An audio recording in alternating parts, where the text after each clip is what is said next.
Welcome to the Pop-Off with Gene FitzMagic and friends. Your daily sports and entertainment radio show, live all over the world. You're going to want to hear what these guys have to say.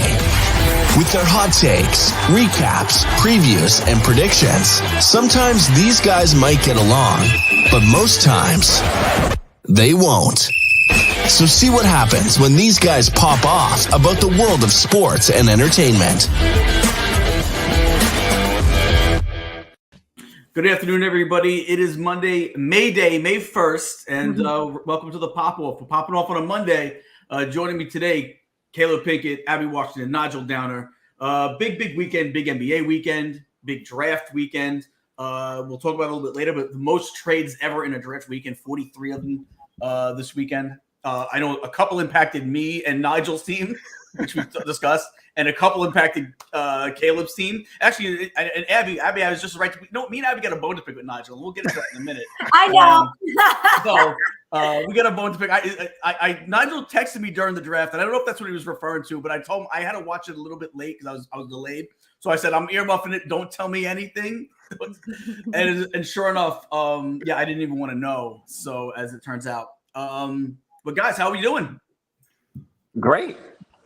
Good weekend, guys? Good basketball I'm not going to lie, I'm exhausted. I did a 10-mile hike yesterday. I'm all sunburnt, literally. No matter how much sunscreen you wear. I was spraying it every 50 minutes, just still sunburned everywhere. So that Arizona sun. That southwestern sun. That's good. That's good. I couldn't. Listen. I would love to be able to do a 10-mile hike. I don't know if I could. I'd love to try it one day. So let's get into some draft stuff first. Nigel, let's start with you. We'll start about your Steelers basically stealing the Jets guy. It turns out. How do you feel about what your team did, the Steelers? Well, first of all, I want to say, Abby, how are you? The only reason why I want to point you out is because you're in Phoenix, right? You're in Arizona. You're a Suns fan. I wore my Suns hat, my exclusive Suns hat. On today. Yeah, I wore it a couple weeks ago, thinking that you were going to be on the pod, and you were on the pod that day. But next time we're on the pod together, and the Suns are doing better, we'll have a chat. But I digress. Got my Steelers hat on right now. So shout out to my Steelers. And this is a twofold hat. What I'm giving you three-pronged hat. That's like the Triton. What I got here is one, the Pittsburgh Steelers. Two, which is a fullback hat celebrating the 80th year, the commemorative patch on the side, fullback NFL with the Pitt. It's the University of Pitt colorway because this is representing my boy Kenny Pickett, right? So this is the Pitt colorway, and it also represents the Golden State Warriors, which we will get into later. Thought I'd hit you guys up with 3 in 1. You're welcome. Let's talk about my Steelers now. I'm going to say this overall in general. Most teams crushed the draft in terms of getting what they needed. There's a lot of I was just kind of doing some research and going through various sports sites and checking out what other people thought. There's a lot of A's, A pluses. A lot of teams got things that they needed. Specifically, my team, we got a ton. We got more. We're beefing up that defense some more. We got a beast of another tight end. I'm telling you, that's what. And I told you guys before. What the Steelers do is we always draft great receivers, or at least out the gate, and then we'll see what happens. But usually their first couple seasons with us are A1, man. So it's Darnell Washington from Georgia. We got him. We also got an offensive tackle in Broderick Jones. That was round 1, number 14, baby. So we got a nice little edge from Wisconsin, Nick Herbig. So we did a bang up job for the spots that we needed and things to kind of even stuff out with our vets. We did nice, man. We did nice. Nick Herbig is Nate Herbig's brother. Little brother. Yeah. Little brother. Yeah. In fact, I didn't know where he would get drafted. He was one of those tweener kind of guys to me. Is he going to be is he a backer? Is he just a big safety? He's one of those tweener guys. So I wasn't really sure he'd get drafted, but I know when on NFL Network, they were really excited about this guy. And a lot of them think they'd be there when the Steelers got him. So a great pickup by the Steelers. And again, his brother's not on the Jets anymore, but I would have loved to see the Jets add some backer help. But I do love what the Jets did. And before we get through the 1 through 7, I'm going to go to Caleb last because his team stole the weekend. His team, so we'll go in last. So we'll go Abby first, since me and Abby can kind of talk about our Jets, what we thought, and then we'll go to basically the winners of the weekend is the Philadelphia Eagles. Pennsylvania had a great day. Yeah. But Abby, what do we think now? All right, are we mad that we missed out on Broderick Jones? He wasn't who I wanted personally. That is who I wanted, though. And let me tell you, Bill Belichick knew what he was doing. Oh, he knew. That trade with Pittsburgh, and he was like, I feel like the Jets had to do a little bit of scrambling after that. Yeah. I'm not gonna lie. And to be honest, when I saw how happy that the draft room was, I thought we were getting JSN. That is who I thought we were picking. I thought so too. I thought that's where we went. And Will McDonald the fourth comes out, and I had heard of him throughout the draft, so I was just really surprised that we ended up going with an edge because we don't necessarily need one. It adds depth. But I think what this means is, I mean, Carl Lawson hasn't really, he's coming off an injury, didn't really perform this well this last year. So maybe they're looking eventually in the future as McDonald as a replacement for him. I mean, the kid is good. He's huge. He's giant. I see him jumping over cars. So the pick has grown on me. I don't know what else we would have done in that moment besides trade back. Well, yeah. And the only other OT that was on the board that got picked up later was, I think, Anton Harrison from Oklahoma. And I, quite frankly, wasn't too sold on him. Me neither. So I'm not mad at the pick. I was shocked. A lot of Jets fans do not like that pick whatsoever. I think Jet fans are going to be happy with it. Listen, it wasn't a need of it wasn't necessarily a need. I think when they couldn't trade back, I think they definitely had to have tried to trade back, and I don't think that there was anything of value to trade back for. Here's my ideal situation would be to trade back, get yourself a couple more picks, and go get the guy we did get in the Tippmann, either Tippmann or Schmitz. I was good with either Tippmann or Schmitz. Tippmann was rated, I think, was more of the consensus number one center. And I would have liked Branch, the safety who ended up going to Detroit, I think a pick or two later, for we picked after Tippmann. That's the guy I would have liked to see the Jets maybe trade back, and then they could have gotten both those guys. Because if you remember, I like Branch I would have traded down in the first round to take Branch. I think Branch would have fit our secondary to a T. But I do like the McDonald pick in the sense of, all right, it was who they deemed as best player available at that point. The kid is an absolute athletic freak. I feel like maybe he needs to beef up for the run a little bit. He's not going I think that's where his weak spot might be against the run, but he reminds me of not that he reminds me, but what I think you're going to see is a more consistent Bryce Huff. Bryce Huff is one of those guys that comes in and he wrecks a game whenever they put him in, and you just don't see him play that often. I think this is a guy that's going to be, you're going to see pretty much more snaps than Bryce Huff, and wreck game with that opportunity to wreck games more often than Bryce Huff. You could always use those. So I'm happy with it. I thought they did a good job later on in the draft, getting the running back out of Pitt, who's going to be a kick returner, I think, for us in the future. He's another burner. We didn't need him as a back. I think he's going to be more the punt and kick returner to go along with Mecole Hardman. I even like the tight end we got in the last pick it was the seventh pick, our last pick of the draft. I even like that tight end that we got. So I thought we did okay. Zach Kuntz. Yeah, I thought we did okay. Where is he from? I forget now, but seeing the highlights of him, there we go. That's an Old Man. I know it's a small school. I know the highlights on him look pretty good. I know that it seemed like the write-up on him was pretty good for where we got him in the draft. Will he be a guy that's going to make a contribution this year? I don't know, because we already got 3 decent tight ends ahead of him at minimum. He's probably going to be more of like a special teamer kind of a guy for the time being. I'm not sold on our tight ends, to be honest. I know we didn't have a quarterback this year, so that affects a lot of their play, but I expected a lot more out of Uzama this past year. And he was clutch in some plays. He had a couple of games where he had 2 TDs. He was solid, but it's just been a little inconsistent there. Again, you can relate it back to the QB play, but so we'll see. We'll see this year with obviously Aaron Rodgers. But, if I had to give the Jets a grade, Joe Douglas did so well last year. You kind of have to put your trust in him. So I'm at a B-, C+. But I see some articles writing that we were a D-. It was not that bad. Relax. I didn't think, and kind of to Nigel's point, most of the write-ups I see, nobody got a C-. Everyone got a C+ or higher, which is good, because usually every year somebody gets a D, right? Every year somebody gets a D. I didn't see that this year. And I do want to mention, if I'm looking at just the AFC East in general, I think the Patriots probably had the better draft class in our specific division. And then it would be Miami. Actually, no. Buffalo got that nasty tight end, Dalton Kincaid. I would put Buffalo. It's in between Buffalo and New England. New England had 12 picks, though. I know. So, and they got a couple of really good names on there. So just speaking about our division in general, I think that corner they got is going to be a stud. Don't get me wrong. I don't think he saw us. Yeah. But, but shout out to Colombia. He's Colombian. My wife is Colombian. My kids are Colombian. So, glad to see that have some representation in the NFL.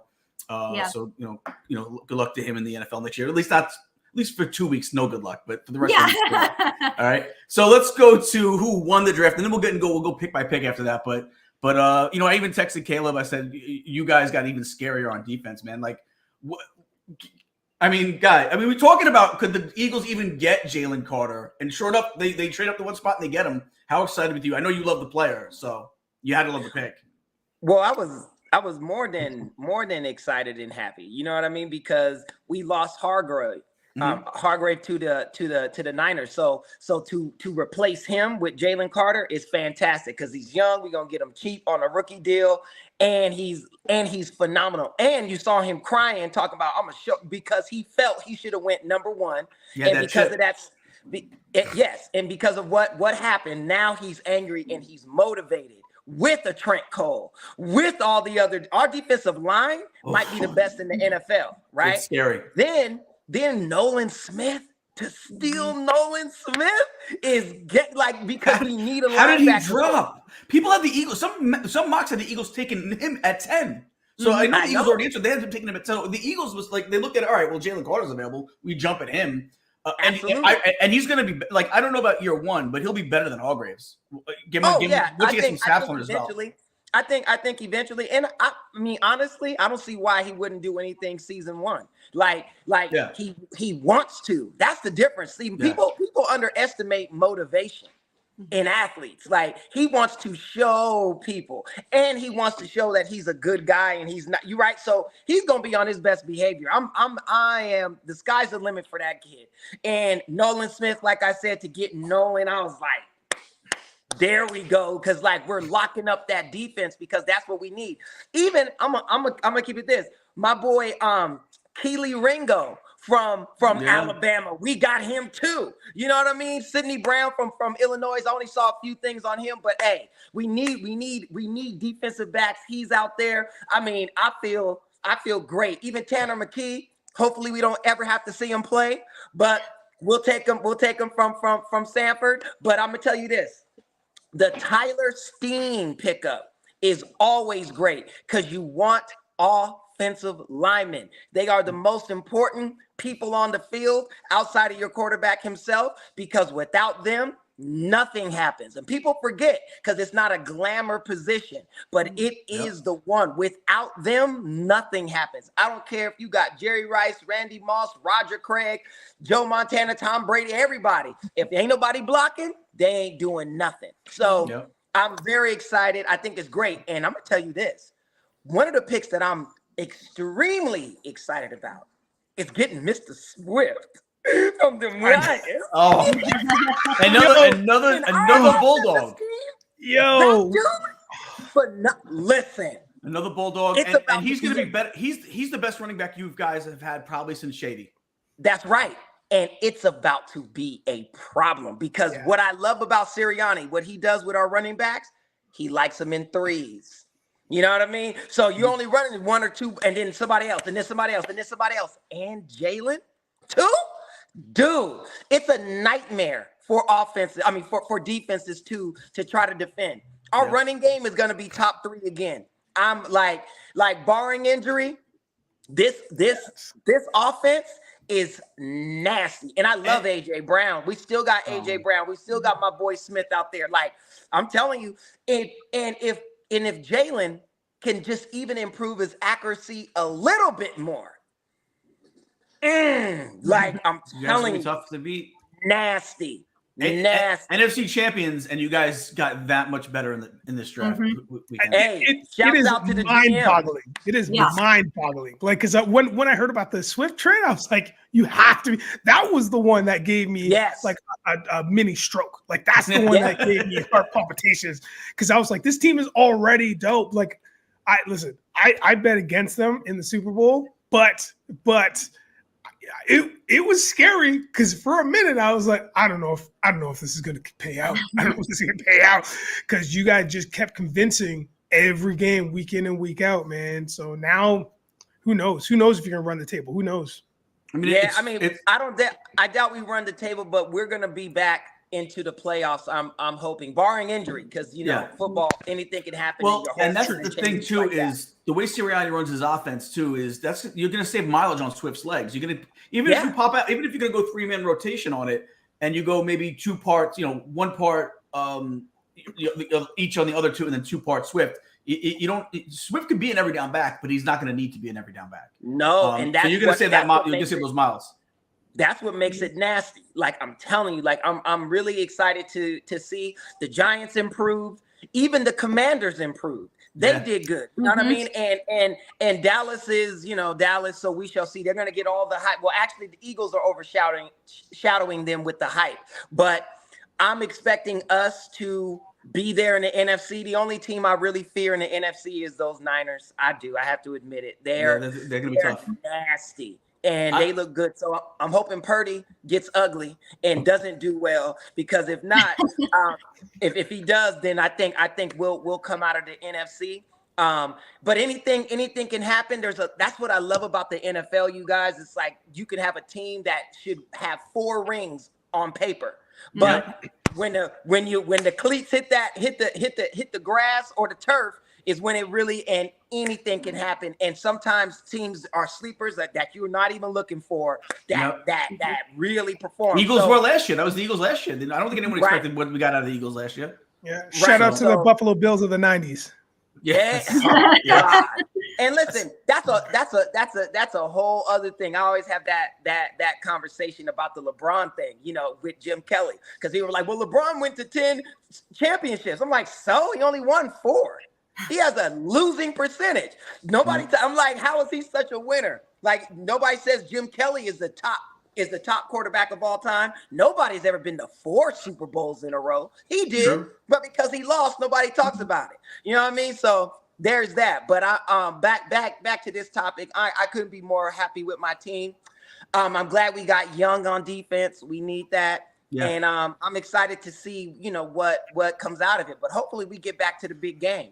That would be amazing. Only problem the Eagles have is in about 4 years, you got to decide who you're going to be able to keep. That's the only problem you're going to have. But over the next 4 years, that defense is going to be lethal. 4 years is a lifetime in the NFL. 4 years? Yeah. There's players that were in the league 4 years ago that are shopping, that are at Walmart now. You know what I mean?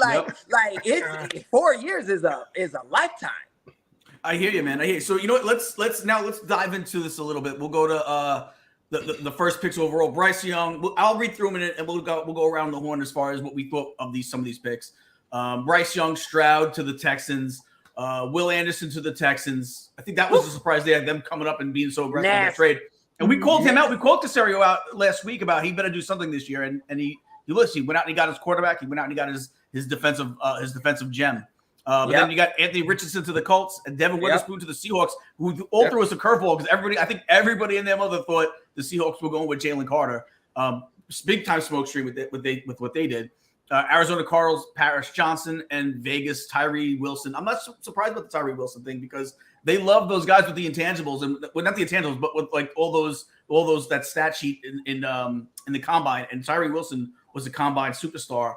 I think it'll translate, but they love those kind of guys. Anything stand out to you guys as far as the first few picks here? Caleb, you go first. Well, to me, I think what Seattle did was show that it is a passing league now.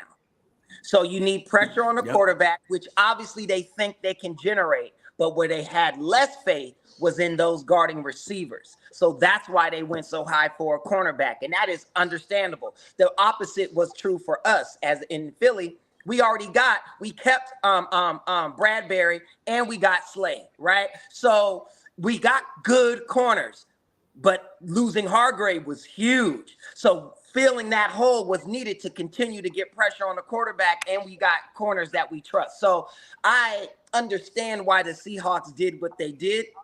Because if you got somebody that's rushing the quarterback like a Jalen Carter, but you ain't got nobody that can stop the receiver can still catch that pass that's coming in 2 seconds, right? Mm-hmm. So you need both. They have to work in tandem. So I definitely understand it. I think the Texans won that first time. I mean, to get Stroud, who again is a pocket passer, is very accurate, and wants to prove that he's worthy of that position, and he happens to be went to Rancho Chocamongas, as we call it, high school. He's in the IE. I'm from the IE, from Reno Valley, California. So you know, what I mean, I'm standing up for CJ. That's all in the same area. But but I digress with that. But then picking up the what's his name, the linebacker from, Anderson.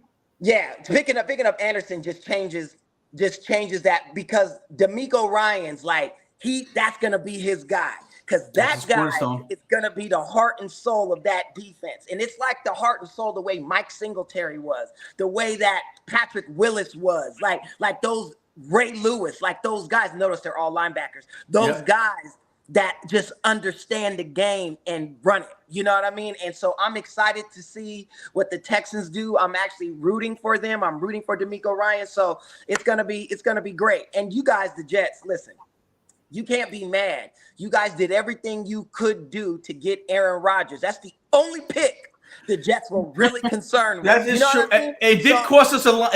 That trade, though, the compensation, which I had a problem with in the first place. Which the one part I didn't have a problem with as far as the conversation was the switch. I didn't think the flip-flopping of first rounders would be an issue. As it turns out, it was a major issue. Right. We missed out on the guy we wanted. So that was like the one issue I didn't have with the compensation. I thought that would be the easiest part. But you did get the guy you wanted. We got a guy that we liked. We didn't get the guy. You got the guy you wanted. Number 8 now. Oh, I get you. Yeah, you got the guy you want. I mean, boy, that's human nature right there. It's like, dang, I knew I got the new Range Rover, but it's the Sport. I wish it was the LSE. But anyway, it's okay. It's like, come on. That's fandom. That's fandom, right? Aaron Rodgers. How can you be upset about anything with the Jets? You have Aaron, and I like the guy we got. Rodgers.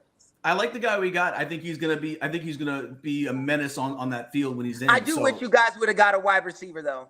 I thought that's where we were going. Your I thought if we didn't cool, and a tight end is needed. And who knows? This kid could end up being phenomenal. You know, who knows? But I kind of wish they gave Aaron a extra target downfield.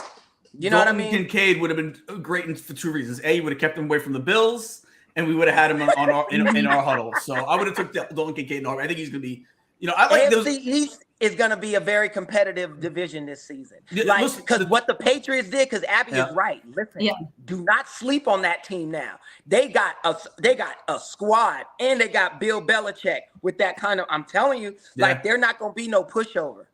Yeah, and you know what? There's 3 tight ends that came out in the draft this year that I think could be a problem for the league in the next few years. That might be like the top 3 guys, like the guy the Steelers got, Washington, the Dalton Kincaid, and I think the kid out of Notre Dame, Mayer is going to be. I think all 3 of them are going to be studs in this league. Just give them some time to develop.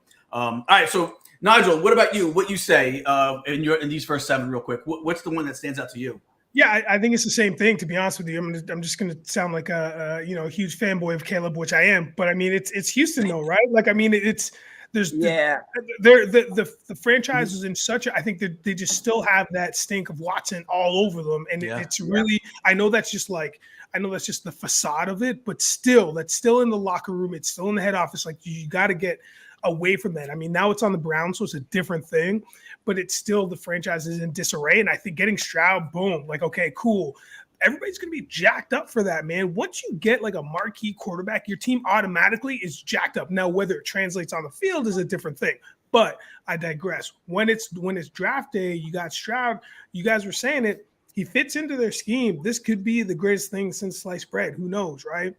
And then you get number 2, you get an outside linebacker. Again, Caleb's point, boom, man, you're gonna key up on this defense again. Like when you had Watt in the mix, it's like when you have that one key piece on the defense and everybody can rally around that person, it's the defenses can be not so much unstoppable, but they can take a long time to break down. And by the time you do, it's third quarter, you only have the fourth quarter left, and the score is something stupid like 12-10. You know what I mean? It's like one of the boring games in the world, but that's the strategy, that's the move. So I think Houston really wins out.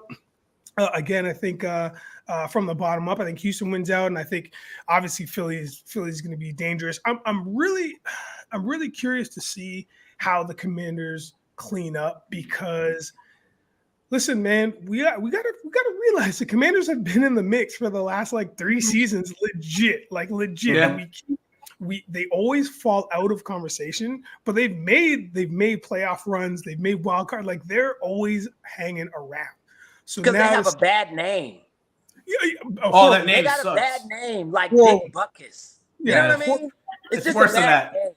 They'd be better off with that name. It's a horrendous name. It sounds like a made-up name. It sounds like Greasy. You know what I mean? It's like a bad name. It sounds like a flag football team name, like a local flag football team name, the Commanders. Yeah. It's just not good. It's so not original.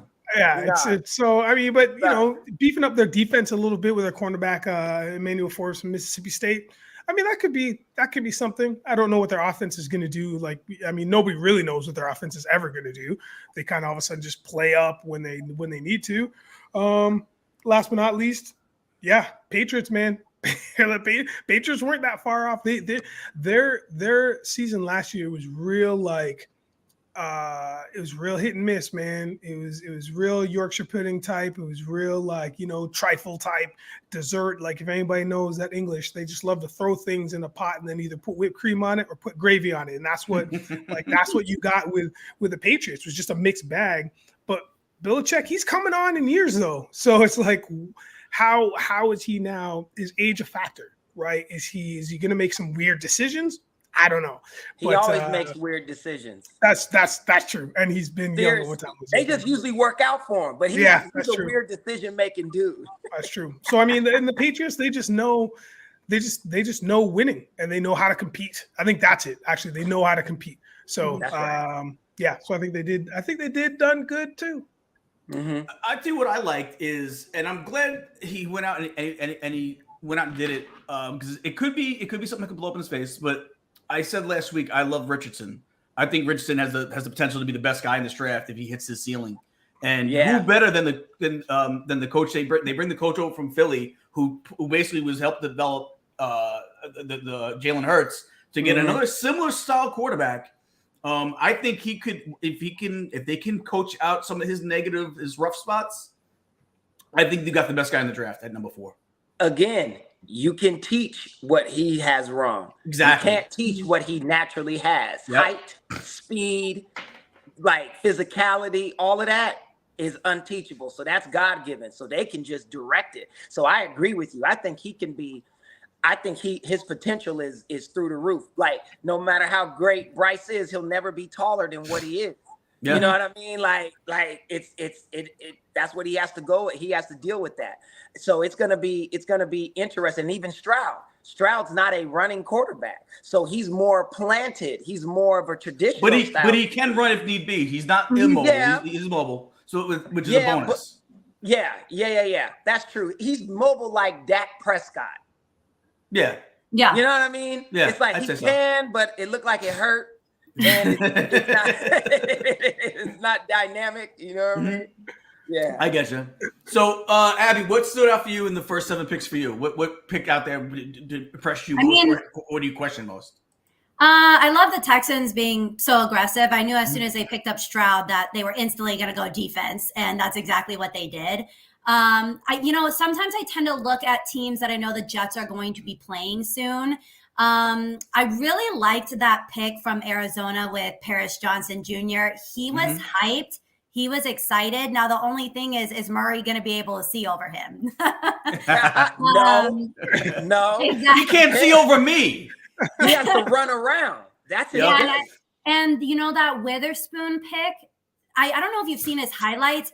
He is a hard-hitting corner. My God. And yes, I saw that. Yeah, and we play Seattle coming up this year, and I'm just like, can't wait to see kind of the matchup with some of our wide receivers. That's going to be a tough secondary now. They added the same reason why I wanted to add Branch. Add more depth to the secondary. They already got the kid they got last year that had 1 million picks that drafted like the 6th round last year. And this kid, it's almost reminiscent what was like when their defense was solid back in the day. That's what it was, the Legion of Boom, that secondary that they had. They're building the Legion of Boom. The rules were different then. Like they could hit you. They could hit you. That was what made them formidable, was that they would hit you. Cam Chancellor and what was this boy right next to him? Earl Thomas and them laying. I remember in Madden, Earl Thomas had the hammer underneath his feet. You know what I mean? So that lets you know that's a automatic fumble if you stick somebody with him. But they took that out the game. So Witherspoon, like, he gonna get a couple 15-yarders, and they're gonna say, "Hey, man, chill with that." Like, I'm serious, and because of the rules, you have to play differently. And I think to adapt. That affects that. You know what I mean? When remove.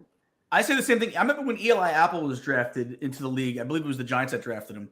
Yep. He had I remember looking at his highlights. I'm like, he used to be able to. He was definitely too handsy in college. He was a good college corner, but too handsy. I'm like, he's gonna get the flag thrown on him constantly. And it took him a few years to develop. It took like I forget where is he in. I think he's in Cincinnati now. He's finally starting to become the corner I think that he was projected to be when he was drafted. It just took a couple of teams. It took a couple of years for him to get there. Hopefully it won't take. Well, hopefully it won't take Witherspoon that long to get there himself, because he's definitely got the talent. But when you can't listen, when you're used to playing a certain way, when your physicality is part of it. So what I mean is this. You see the receiver, he's got to step on you. He's going to catch it. And you're like, but I can hit this dude and he's going to drop it. When that is taken away, right? Like, you actually can't hit him because he's going to get 15 yards and the first down, right? So it's like, like it forces you to adjust the way that you play. You know what I mean? Because you're used to having that extra thing that you could do that is now going to be removed. So it's going to be interesting to see how he transitions, because in the NFL, it's like vanity on the footballs on the defensive side, meaning it's like, oh, well, it's that receiver. So some receivers you're going to be able to do that to. Others you can't. You know what I mean? Like you touch the hip, flag. You know what I mean? Same thing with quarterbacks. We never get rough. We'll get roughing the call. We'll finally, I think, for the first time in a long time, get some roughing the passer calls this year because we have Rodgers. But dude, you better not even fall near Aaron Rodgers' feet. Yes, you don't even have to touch him. Just be near flag. Last year, you can hit Zach Wilson 10 minutes after the play, and you'd still be okay. Man, I saw Zach Wilson get the tombstone. Remember the Undertaker's move? Bam! Like, they just do whatever they want to this dude. No flag. You know what I mean? But it's true. So Witherspoon, he's gonna have to adjust, and I just think taking the hard hitting out really changes his gameplay. Like, I really do. Well, I mean, we'll see. I do think he has the talent level to, if he can adapt, he can definitely, you're right. Be able to adapt. He's gonna, he just has to adapt. But all right, so we're gonna switch gears. We're gonna touch on draft a little bit again. Wait. Go ahead. Let's just check in, Abby. I don't think you were done. I think you have some more. My bad. Yeah. Oh no, the last thing I wanted to say is, I know Will Levis ended up dropping, and he ended up going to the Titans, and I think that was a really good pickup for them, for him to sit behind Tannehill and then eventually come into that role, because Tannehill is probably going to transition out very soon. I actually think that was very good for Tennessee to pick him up, and you could see he was mad. But I gotta tell you, I don't think he's going to be a starter in this league. You don't think so? No, I think the highlight of his career is the fact that he had like 3 hot chicks sitting on the couch with him at draft night. God! And I think that's the peak. It was his mom, his sister, and his girlfriend. The sad thing is that you're like he'll be second string. He'll be behind him, and his girlfriend got more hits than he did. When more people are talking about your sister and your girlfriend than you, that's the recipe for disaster. That happened to Zach Wilson with his mom. Everyone called but Zach at least Wilson's that mom. was his mama versus his girlfriend. Because if it was your girlfriend, look at AJ McCarron. Remember, it was AJ McCarron. His girlfriend made the big. Was it Musburger? Brett Musburger made. And what happened to him? I think he's playing in the XFL. Exactly. Hey, but Aaron Rodgers has had some questionable things with women, and he seems to be doing just fine. He is doing just fine. He's definitely had some questionable stuff too. But the difference is it's Aaron Rodgers. Yeah. Yes. Yeah. He's already. Yeah. You gotta. Once you prove yourself, it doesn't matter anymore. Yeah, that's a good point. So, but yeah, I don't think Levis has. I've seen enough tape on him to say I just don't think he makes a lot of bad decisions. He makes a lot of listen, strong arm. He was probably he probably is the best physique of any of the guys that played that was in the draft at quarterback this weekend. You can see how he's got the arm strength. I just think it's his accuracy is a little off, and that you can teach, and decisions you can teach too. There's just something. I just look at Will Levis, and in some of my head it says not a starting quarterback in this league. I don't know what it is. I just some of the stuff that he's done on the field, and then just he doesn't pass the initial eye test for me. Like I just don't see him as a starter in this league. And hopefully he will. God bless him. He got this far, but hopefully he can turn it into something. But I just don't see it personally. Anthony Richardson is the guy I think I would go to bat for more than anyone else here. But let's turn our attention to a little bit of NBA so we can get some NBA in, and we'll come back to the draft in a little bit. All right, Lakers close out the series 4-2, beat the Grizz 125-85. You know what? What's call wanted 40 points? He got 40 points. It was a 40-point loss. So there you go, Dylan Brooks. You got your 40. How embarrassing for the Grizzlies to get totally mollywopped in a deciding game. Nigel, how did you enjoy this one? Did you enjoy this one? I thoroughly enjoyed this one. Listen. There's a couple games that we've seen where you can see it in the opponent's eyes. You can see them glaze over and they just give up. And it's just like, I guess we're done. I guess that's a wrap. And it's like as hard as they tried, as hard as Memphis tried, man, it wasn't in the mix. It wasn't gonna happen. And we called that earlier. We said exactly this, man. We were just like, the Grizzlies don't have the weapons. They can't rely on Ja the whole time. They can't, man. He just doesn't have enough stuff around him, a supporting cast. And that's exactly what we saw. Literally, that's what we saw. And we just saw LeBron and the rest of the dudes rally and be like, this is dumb. Let's just finish this because we need some rest. We're all tired. We need rest. Yeah, it was you saw them. It's just a sign of a young team. You saw the quit. They just didn't want any more of it. Caleb, what was your take of the game? I mean, I think it really exposed the Ja Morant thing. Ja is a fantastic star in the sense where he's highlight reel, but as a all-around player, he is deficient. That's what that is. He can't switch up and have the jump shot going now. Granted, I'll give him the issue with the hand. So his shooting hand was hurt, right? But ain't nobody trying to hear that when you're making $40+ million, right? A year. It's like you have to show up and you got to ball out. You have to adjust. It's like you can't just have one style of play. And he did. And, he definitely quit. Dylan Brooks was trying to motivate his crew, his team. He knows he's not. It's the same thing Draymond does. Draymond know he ain't going to affect the game like that. You know what I mean? He could get some rebounds and play some defense, but he can have 0 points and the Warriors will still win.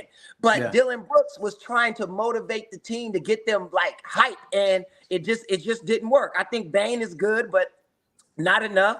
And I think the Lakers just blew them, really blew them out.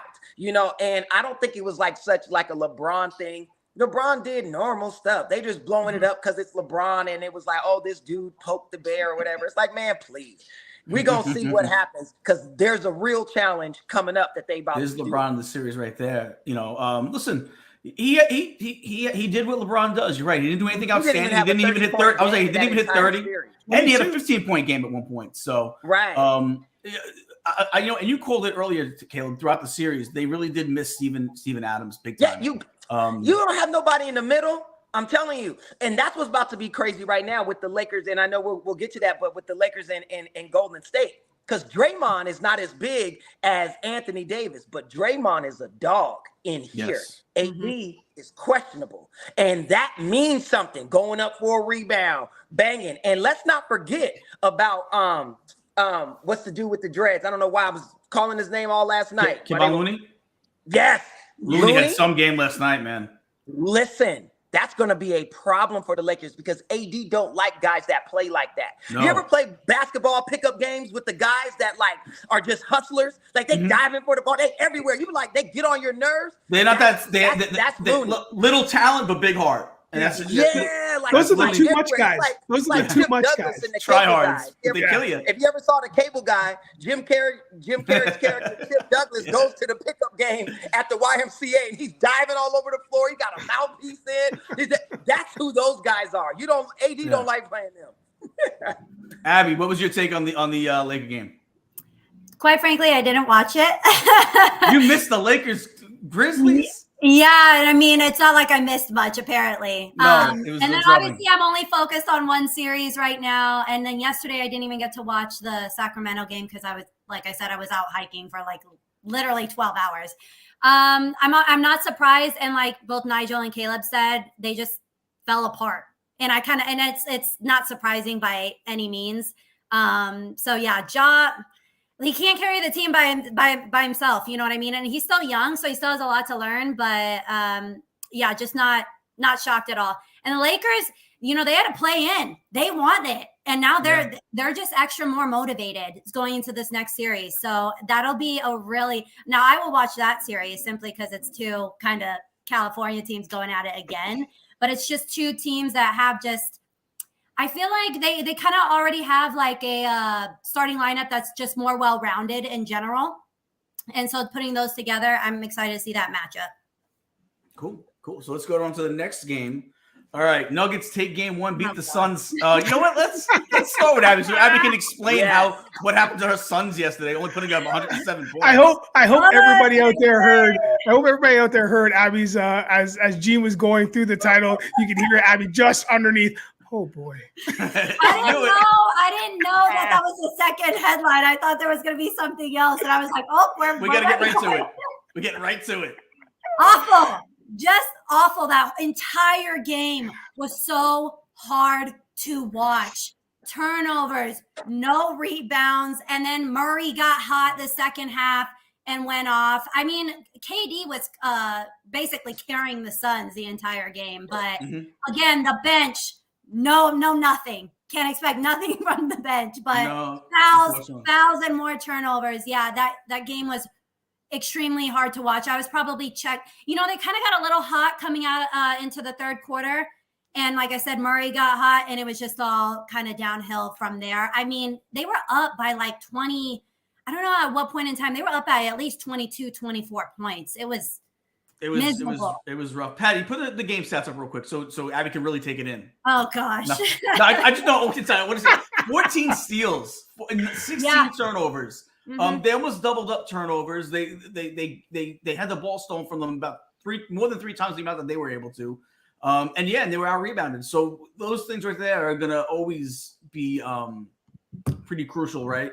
Also, not that great from 3-point, right? Only hitting 30%. So, what do we need to do now to get back into the series, Abby? What do the Suns need to do? Because I know they play tonight. I don't understand the issue with the turnovers. It's stupid turnovers too, like just a mishandling of the ball. I think sometimes when they get a rebound, they're trying to shoot so much down court and just throwing up a shot. You don't have the shot. Wait for the rest of the team to kind of come in, set up a play. And you saw there were 60 points in the paint.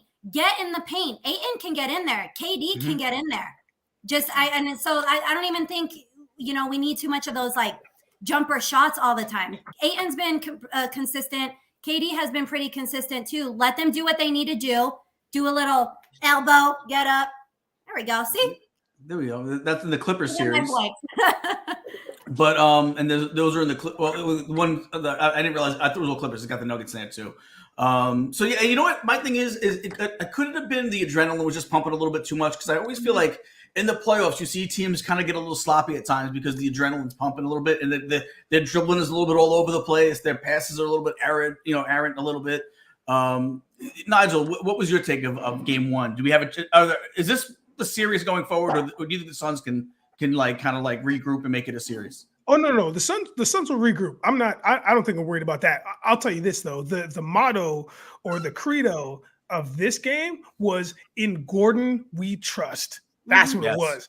because Aaron Gordon destroyed. This man was all over the court. And this is, to quote unquote, Caleb, a problem. It's a problem when you have a guy like Aaron Gordon who can just destroy your team single-handedly. Like, he was everywhere, man. Yep. He was in the paint. He was making like turnaround fadeaways. He was making wicked dunks off the pick and roll. Like, he literally was everywhere, especially in that first half. And that just paved the way. That's all it did, just paved the way. And nobody, the Suns just couldn't even adjust to that, man. And then what'd you have? Murray starts to heat up. Mm-hmm. He starts making these passes. He had this one bounce pass. I think it was to Gordon, and it was just points. Like, yeah, it was unreal. It was unreal. So I mean, listen, Gordon had 23, 6 rebounds. I mean, if this guy's getting 23, you guys are in trouble, man. Because Murray just decided to light it up with. Murray was like 34. The Joker 24, 19 rebounds for the Joker. Like, guys, the Suns need to adjust like real quick. Because I'm not worried about them, but if those, like, to Abby's point, which is a huge point, if those sloppy turnovers, you even watch the recap and you're just like, who is this team now? Who is the Phoenix Suns now? Like, they're not even like they're not even the team in a playoff game. Yeah, 100%. Right. And it's like, we talked about them having to gel because this, Durant, he wasn't there for a long time before they got into the playoffs. I don't know. This gelling thing is just prolonging a little bit too long for my liking, man. See, but I felt like they had gelled a little bit in that series. As the series went on, you saw them play. You saw like Durant, who started off a little bit slow in that series, started to pick up steam. So I'm surprised. And again, like Abby said, it shouldn't be the playoffs. And the reason why it should definitely not be in the playoffs, but what I was saying before, when it looked like their adrenaline was pumping a little bit too much, they got the game almost got too big for them. But they got guys that have been in the finals before. They were in the finals a couple years ago. Then they have KD, who's won championships before. So even though I said that, I don't get how that could really be the case because, listen, we'll get into the Knicks in a little bit. With the Knicks, I felt like that was probably the Knicks. Is, you know what? They were so excited about the Garden was rocking. They were excited about being in round 2. Yeah. And I feel like the adrenaline was pumping too much that they made some bad passes, bad dribbles, bad decisions. And I think that was just more adrenaline pumping and just getting kind of out of sync. I think they'll fix what they need to fix. But also, just before we hand it off, last but not least, I just want to make sure that we understand that Chris Paul has, like, his temperament. If you get under his skin and it doesn't take much, it's over for him and he's done. Yep. Like they did that to him and it's done because now he's making stupid fouls on Murray. Like when Murray has a break, it's like, what are you going that aggressively for? When you just kind of let that slide, just let the 2 points happen. Let's regroup. But you get under his skin, man. He's the leader. You get under his skin. But as a leader, he can't let that happen. That's the thing. That's what I'm saying. And it can trickle down, right? And it just and the vibe just kind of permeates and gets out there. So he's the one that's supposed to keep everybody else composed. He's the one that's supposed to lose the composure last. And when everybody else is losing it, kind of settle down. He's there for, let's face it, he's there for his leadership nowadays. He's not there because of the quality point guard he is. He's there for his leadership skills. He's got to keep the rest of the team composed. Caleb, what's your thoughts? I mean, look, I agree with your take on they don't have no excuse as far as like the game being too big. Too many players have been in the playoffs too many times for that. What happened is that I think Phoenix is exposed. They don't have a bench and they're not a cohesive team. Murray's been gone for 2 seasons and it doesn't matter because he's been playing with the team. So he's just reinserted and moves right back into where that they were. The Nuggets are going to be a problem for the Warriors or the Lakers. They are going to be a problem because they are the best team in the West. Now, the Warriors are cohesive as well and can do it, but it's one of those 2 teams because Phoenix will win a game. I think this might be a gentleman's sweep or at least to game 6. That's it. I don't see Phoenix getting out of this, even with better players, because it's not about your individual player's ability. It's about the team when it starts getting further and deeper into the playoffs. I was more than surprised to see the thorough butt whooping that they put on these Suns. Like, it's thorough, and that gets into your head. To Nigel's point, Chris Paul committing dumb fouls, that's because he's getting cooked. He's getting cooked out there, and he's embarrassed, and his son is watching. And he's like, they're not going to give us any more Allstate commercials, Dad. Right? So he go out there and go do something else. You know what I'm saying? Like, major concern for him.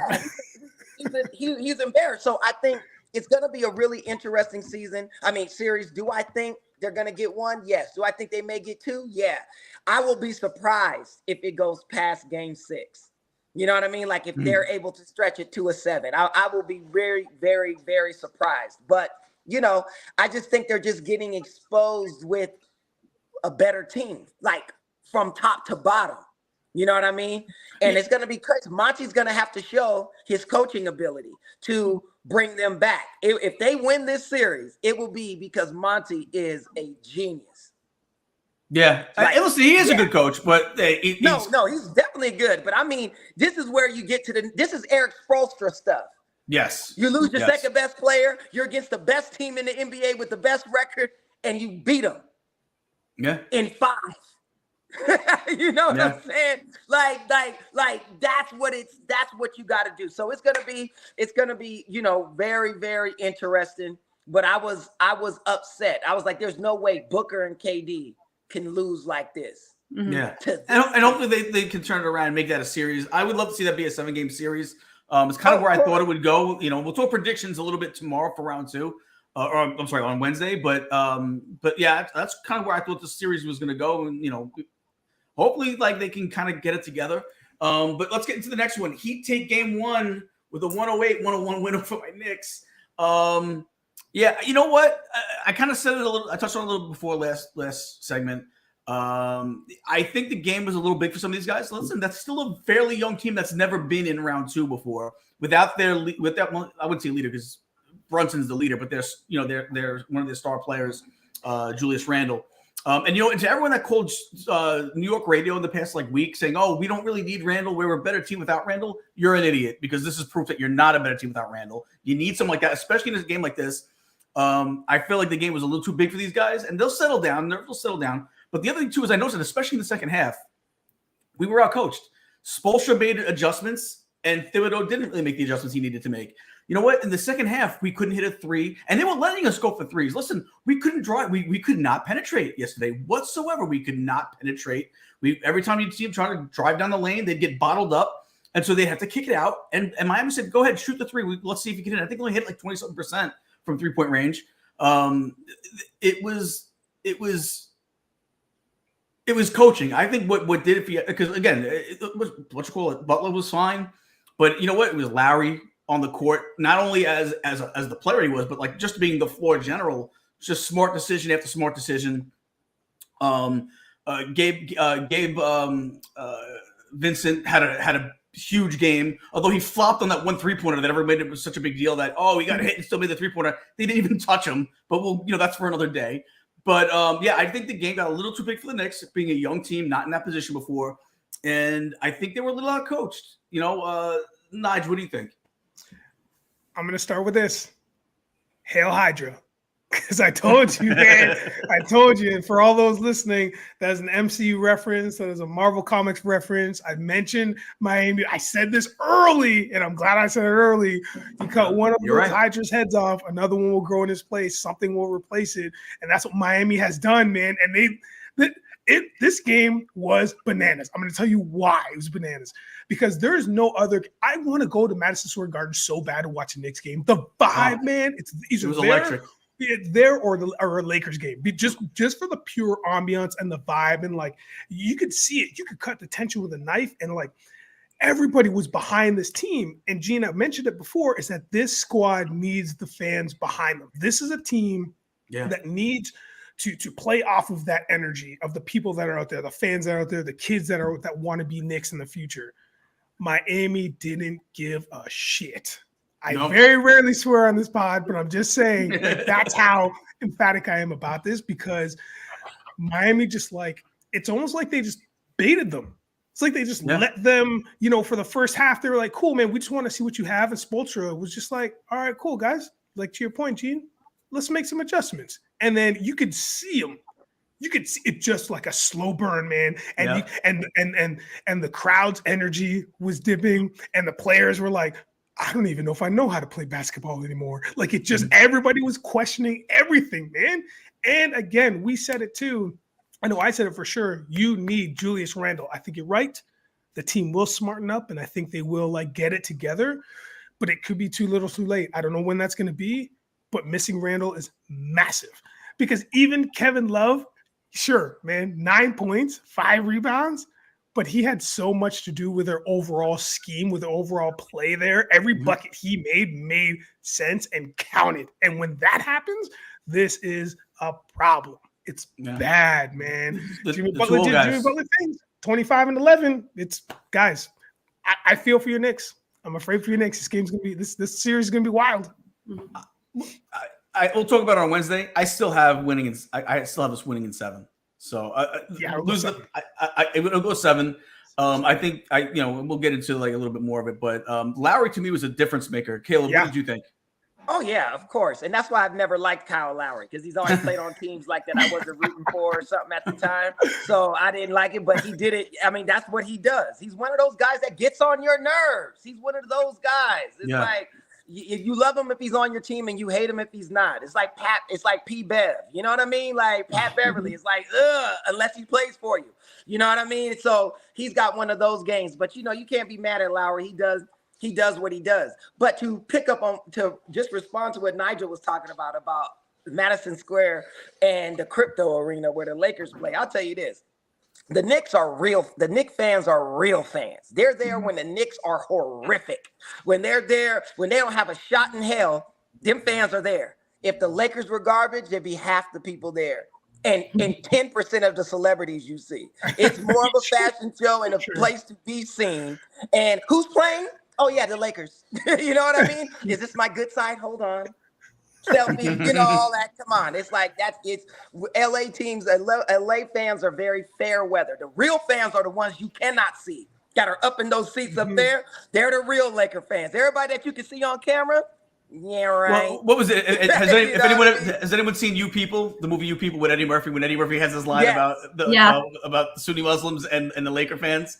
And it's true. A lot of people go there to be seen. That's 1,000% it. So they're cheering as long as the Lakers are doing good. When they're not there. Believe it. And but then the upper bowl is full though.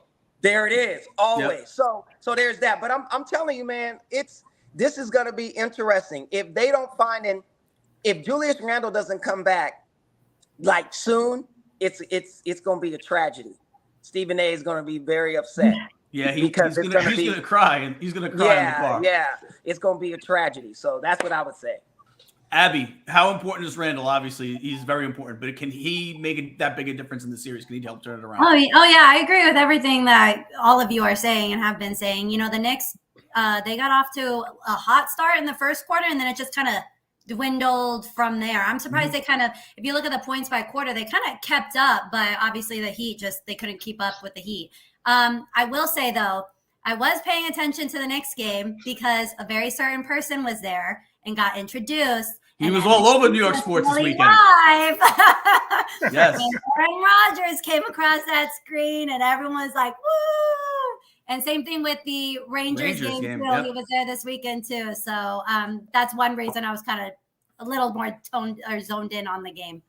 Yeah, he definitely made his rounds about New York with New York sports this weekend, and it's good to see him.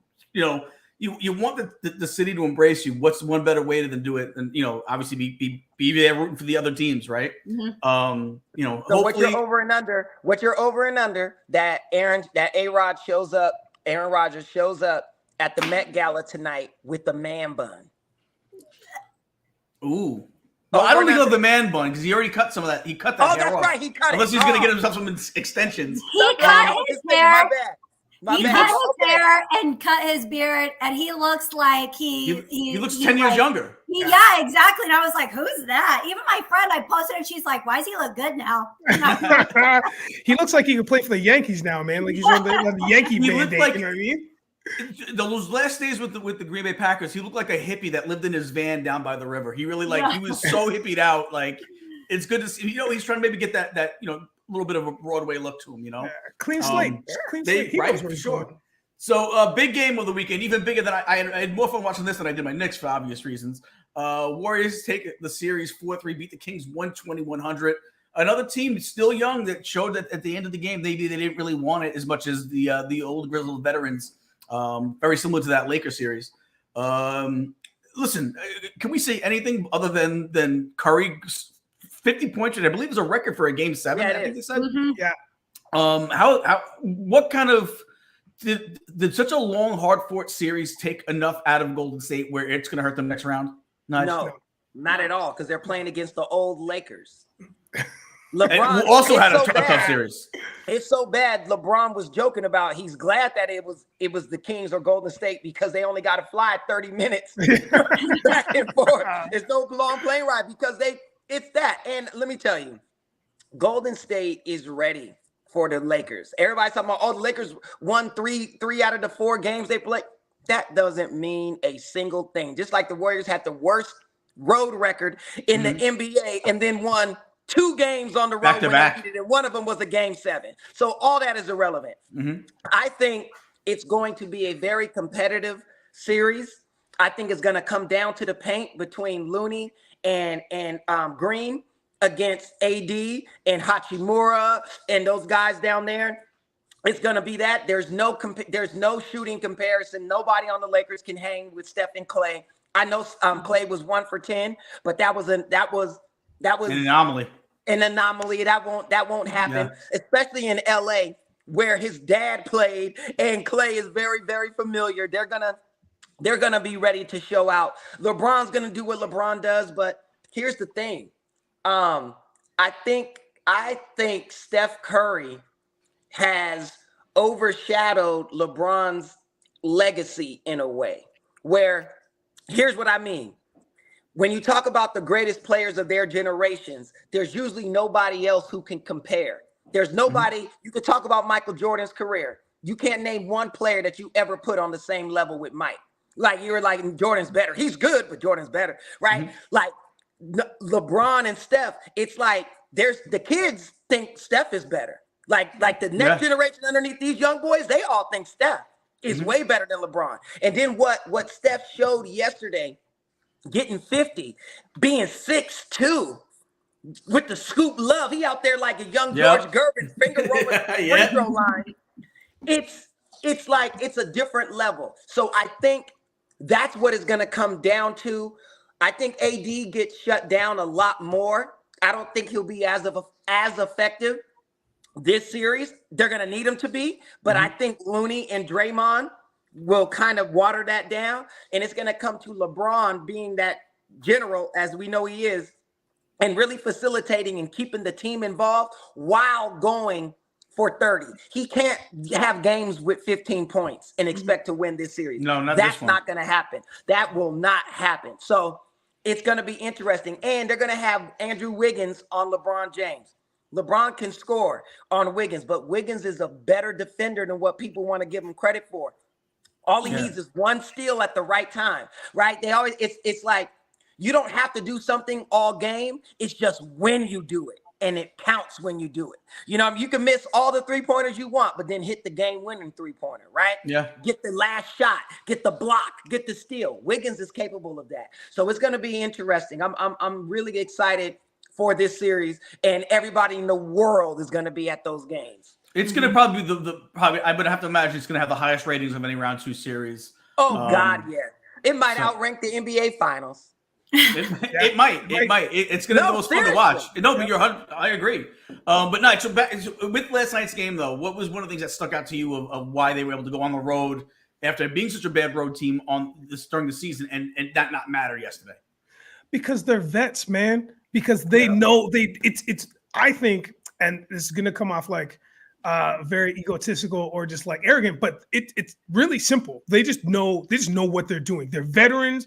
It took them some time to take a deep breath and figure out the plan. Kerr knows what he was doing.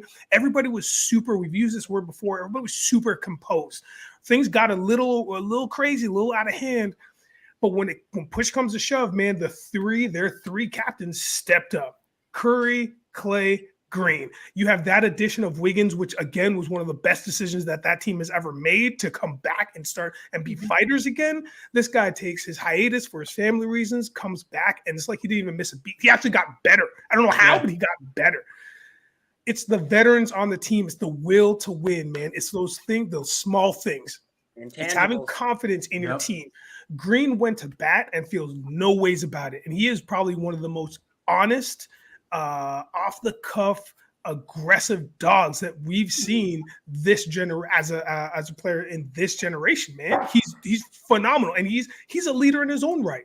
This is like watching those 90s Bulls just in a different in a different face. Like it's just like, you know what do the Bulls look like in yellow jerseys? Boom. And there you go, man. You have the Warriors.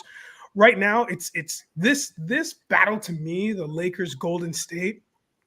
This feels like when you're playing Street Fighter 2 with your best friends and one person picks Ken and one person picks Ryu. And it's like, oh, who's going to win this, right? And to me, it feels very close. But I feel like at the end of the day, I'm going to go with my Warriors because I just think at the end, they're going to have the finishing move. Are you okay? And it's going to be over, man. It's just, this is going to be such a great series. And I don't think Davis, to Caleb's point early in the pod, Davis can't deal with those dogs, man. He's too pretty. He's too pretty. Like and he doesn't like to be touched because if he's touched, he's broken. He breaks. We know this. And to that point, you're talking about how Green is such a throwback player, right? Could you imagine how good we think Green's good now? Could you imagine how good he would have been if he played in those mid-90s? Yeah. He's got that Charles Oakley vibe to him. Could you imagine if he was able to really play as hard as he wants? He'd be even better. And could you imagine, and on the counter note of that, could you imagine if Anthony Davis was a center in the 90s? He would be a backup. I don't even know if he could start. Yeah. I mean, only thing I would say is that maybe because the times are different, he would play different. I think, possibly. You know what I mean? Like, because I think LeBron is a dog, right? Like he's really got it, but because he plays in this generation, he allows himself to be soft. Like I still will never forgive him for that performance at the Boston Garden, talking about, oh, it's too hot. I got cramps. I can't play. Like, was that the last year with the last year with the Cavs? Yeah, and and Magic Johnson said, "Oh man, please! When we used to play, they used to cut the heater on us. We was playing at 120 degrees. Yep. You know what I mean? I ain't trying to hear that, but that's what I mean. So I think I say all that to say I think AD's mentality would have been different had he played at that time. Like you have to be tougher. Now you don't because you get bailed out with anything. So you can be more finessey with it. To be that big. So that's what I'll say. And I'll let Abby jump in. I don't have too many thoughts, to be honest. I think a lot of it comes down to, especially with Golden State and the Kings, Golden State has been here before. They know what they need to do, and that's why when they showed up in Game 7, that's why they won by like 20 points. Mm-hmm. So I'm excited for the Lakers Golden State series. I will say, I didn't get to mention it, Nigel, you had mentioned Aaron Gordon. He went to Arizona. I'm obviously a huge Arizona Wildcats fan, so I love to see Arizona Wildcats like thriving in the NFL. And that's why I'm going to take Golden State in this series too, just because Kerr, obviously Arizona as well. So I love that little relation there. But yeah, that's all I got to say about that. Let me ask you a question though about the Kings. We have not seen the last of the Kings though. Do we expect them to be back? Hell no. They'll come back. They'll be back, right? They're going to. This is a great stepping stone for them. This is a great stepping stone for them. I still keep my thing in 3 seasons. They're getting to the final. Right. I agree with you. Within 3 seasons. That's all I'm saying. Because they're one pick away. Mm-hmm. They're one good trade away. Like I'm telling you, that team, nobody wants to play them. Yeah. At the end of hockey games, I don't watch a lot of hockey games, so I've seen this only a couple times.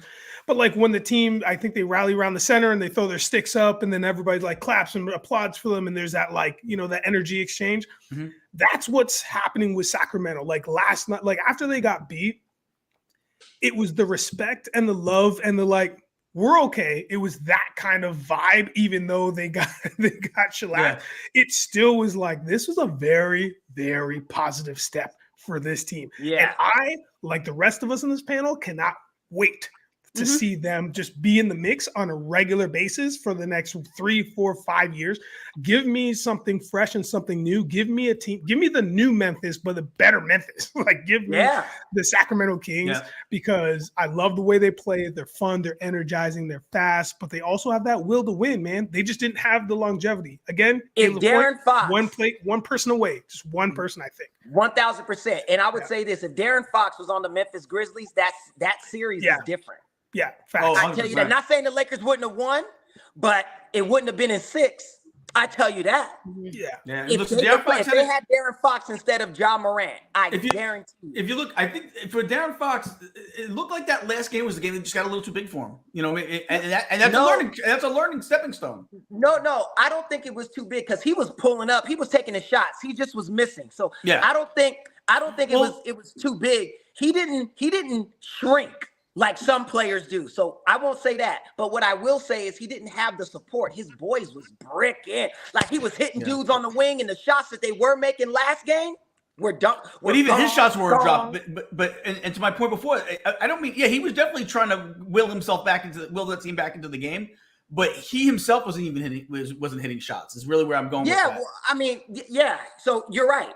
And I also think, there's something about when Steph Curry has the ability to demoralize everybody. Yes. Because he's in everybody's head as the greatest shooter of all time. So you feel like every time he just throws the ball up, it's going in. So God forbid it does go in. When you're seeing that, you get you're like, no, like he shoots half court shots. He shoots half-court shots with so much ease. It's like a regular person shooting like a mid-range jumper, and he shoots like it's nothing. And it's scary how good he can be when he's on. And that's it. I love it. Yeah. And I love it. And I'm going for them because, and like to Nigel's point, where he says the Warriors are like the Chicago Bulls back in the day. And I would say, if the Chicago Bulls had DeBarge on the team, you know what I'm saying? That's the light-skinned specialty right there, boy. You would think Swick was in the building.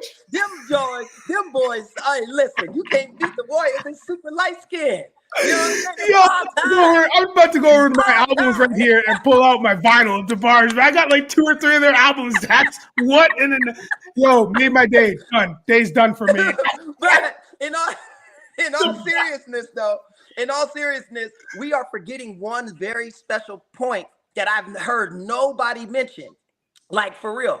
The Warriors won the title last season, right? Last season. Just last year. Yes. They won the championship. So, like, we're acting as if, oh, my God, we're so surprised. The Warriors, It's like, what? They just won it. You know what I mean? They won it this year. It's back-to-back. So what I mean is, like, they're the defending champions. And the Kings took them to a 7-game.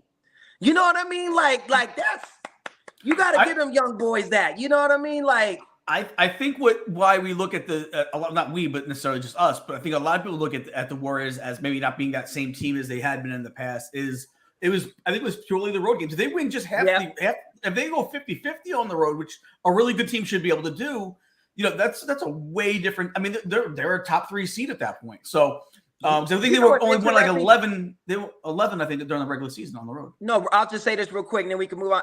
Draymond said it. He was like, "Man, ain't nobody getting up for all that. Like, they won it. They got 4 rings." He's like, "Dude, I don't care. Like, they can win tonight. I'm chilling.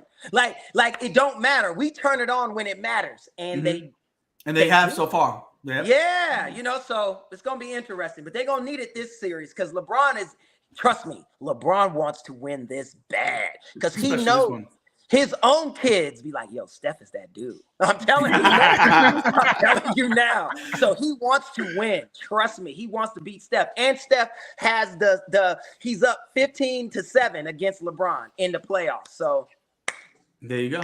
All right. So let's go back to a little bit of NFL. NFL draft 8 through 15. Nigel, there's your dirty Steelers right there, Broderick Jones. What other than that, what else did you come away with from this grouping here that you loved? Any reaches, any shocks? Not really. I'm really curious to see what Green Bay does now. Because whenever you take away like the key piece, it's like, how do you, 1, replace it, and 2, and then how do you come back from that? So I mean, I don't know exactly what Green Bay go. They went. I should know that. What was Green Bay there? Can we put the Luke Van Ness, who he seems like a Green Bay kind of player, man, doesn't he? Right. Iowa, he does a lot of the stuff that Green Bay. He feels like either Green Bay or Pittsburgh. A lot of the Green Bay Packer players and Pittsburgh players always kind of remind me of like that blue collar, hardworking kind of, does the dirty work. And Lucas Van Ness, I think, fits right in there the same way the Steelers are constructed. Yeah, you're right. So they got a defensive end. I mean, yeah. So it'll be interesting to see how they bounce back. I mean, at least defensively, it sounds like they've got their stuff figured out. But there's nothing that was too crazy for me. Again, I cannot wait to see what happens with Detroit because they picked up Jamar Gibbs. Yeah, which was way early. There was a lot of talk they were going to go running back because we already knew Swift was already on the on the trade block. I was surprised that they went at 12 and picked him. Like, that's early. You could have probably got him at that last pick in the draft. I think they're picking 26th as well in the draft. Wherever they picked the second one in the first round. I thought they could have gotten him there. I was surprised they picked him so early. Yeah. So I'm interested to see just how Detroit shapes up. But that's it. Nothing too crazy on my end here from the latter half of the first round. All right, and Abby, we all remember our ice cream eating friend as Jet fans. We all remember this kid. We actually have the video. Patty, play the video of the new young Jet fan that's going to be the face of the franchise, like our. I'd also like to thank the NFL, the New York Jets, and the Make-A-Wish Foundation of Northeastern New York for giving me this opportunity tonight.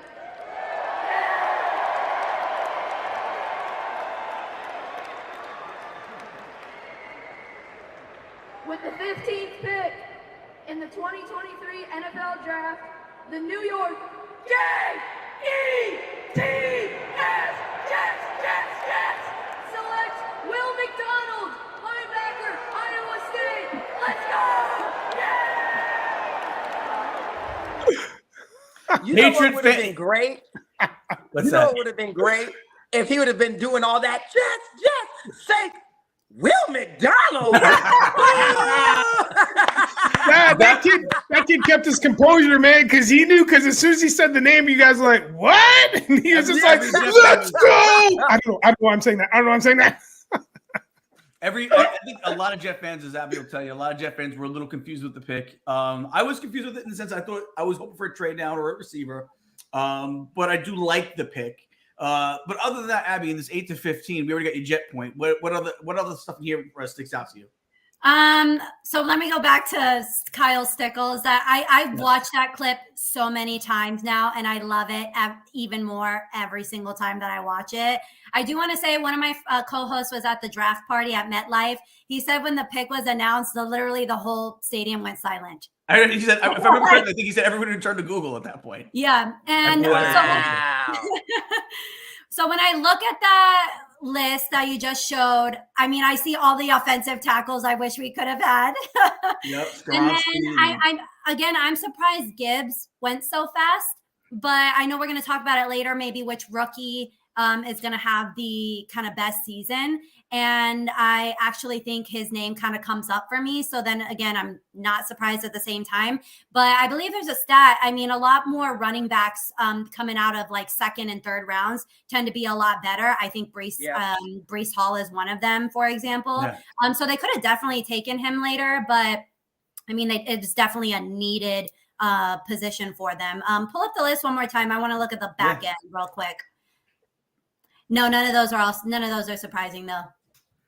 Yeah, I thought that Darnell Wright was a little surprising going ahead of Skoronski. I thought Skoronski would have been picked a little higher. Yeah, I would have. Darnell Wright is a mauler. Don't get me wrong. I'm nothing against him. I just thought Skoronski, because he was a little bit more versatile on that line, would have been a little higher. I'm kind of actually surprised Jones wasn't ahead of Wright, to be honest, because I would have still taken Wright. Or even him, even in the mock drafts, they were saying that the Jets would have a chance more at Wright instead, and you can't help but think, would that have?